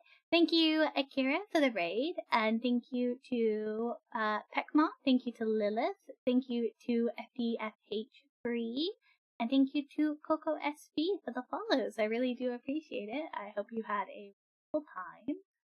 And I will see you next time, friend. Tomorrow we'll be back on Pokemon, promise.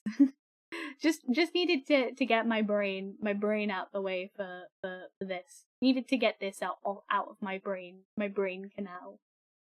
So thank you so much, and I will see you guys later. Goodbye. Bye. Blah. If you're still here, what are you doing here?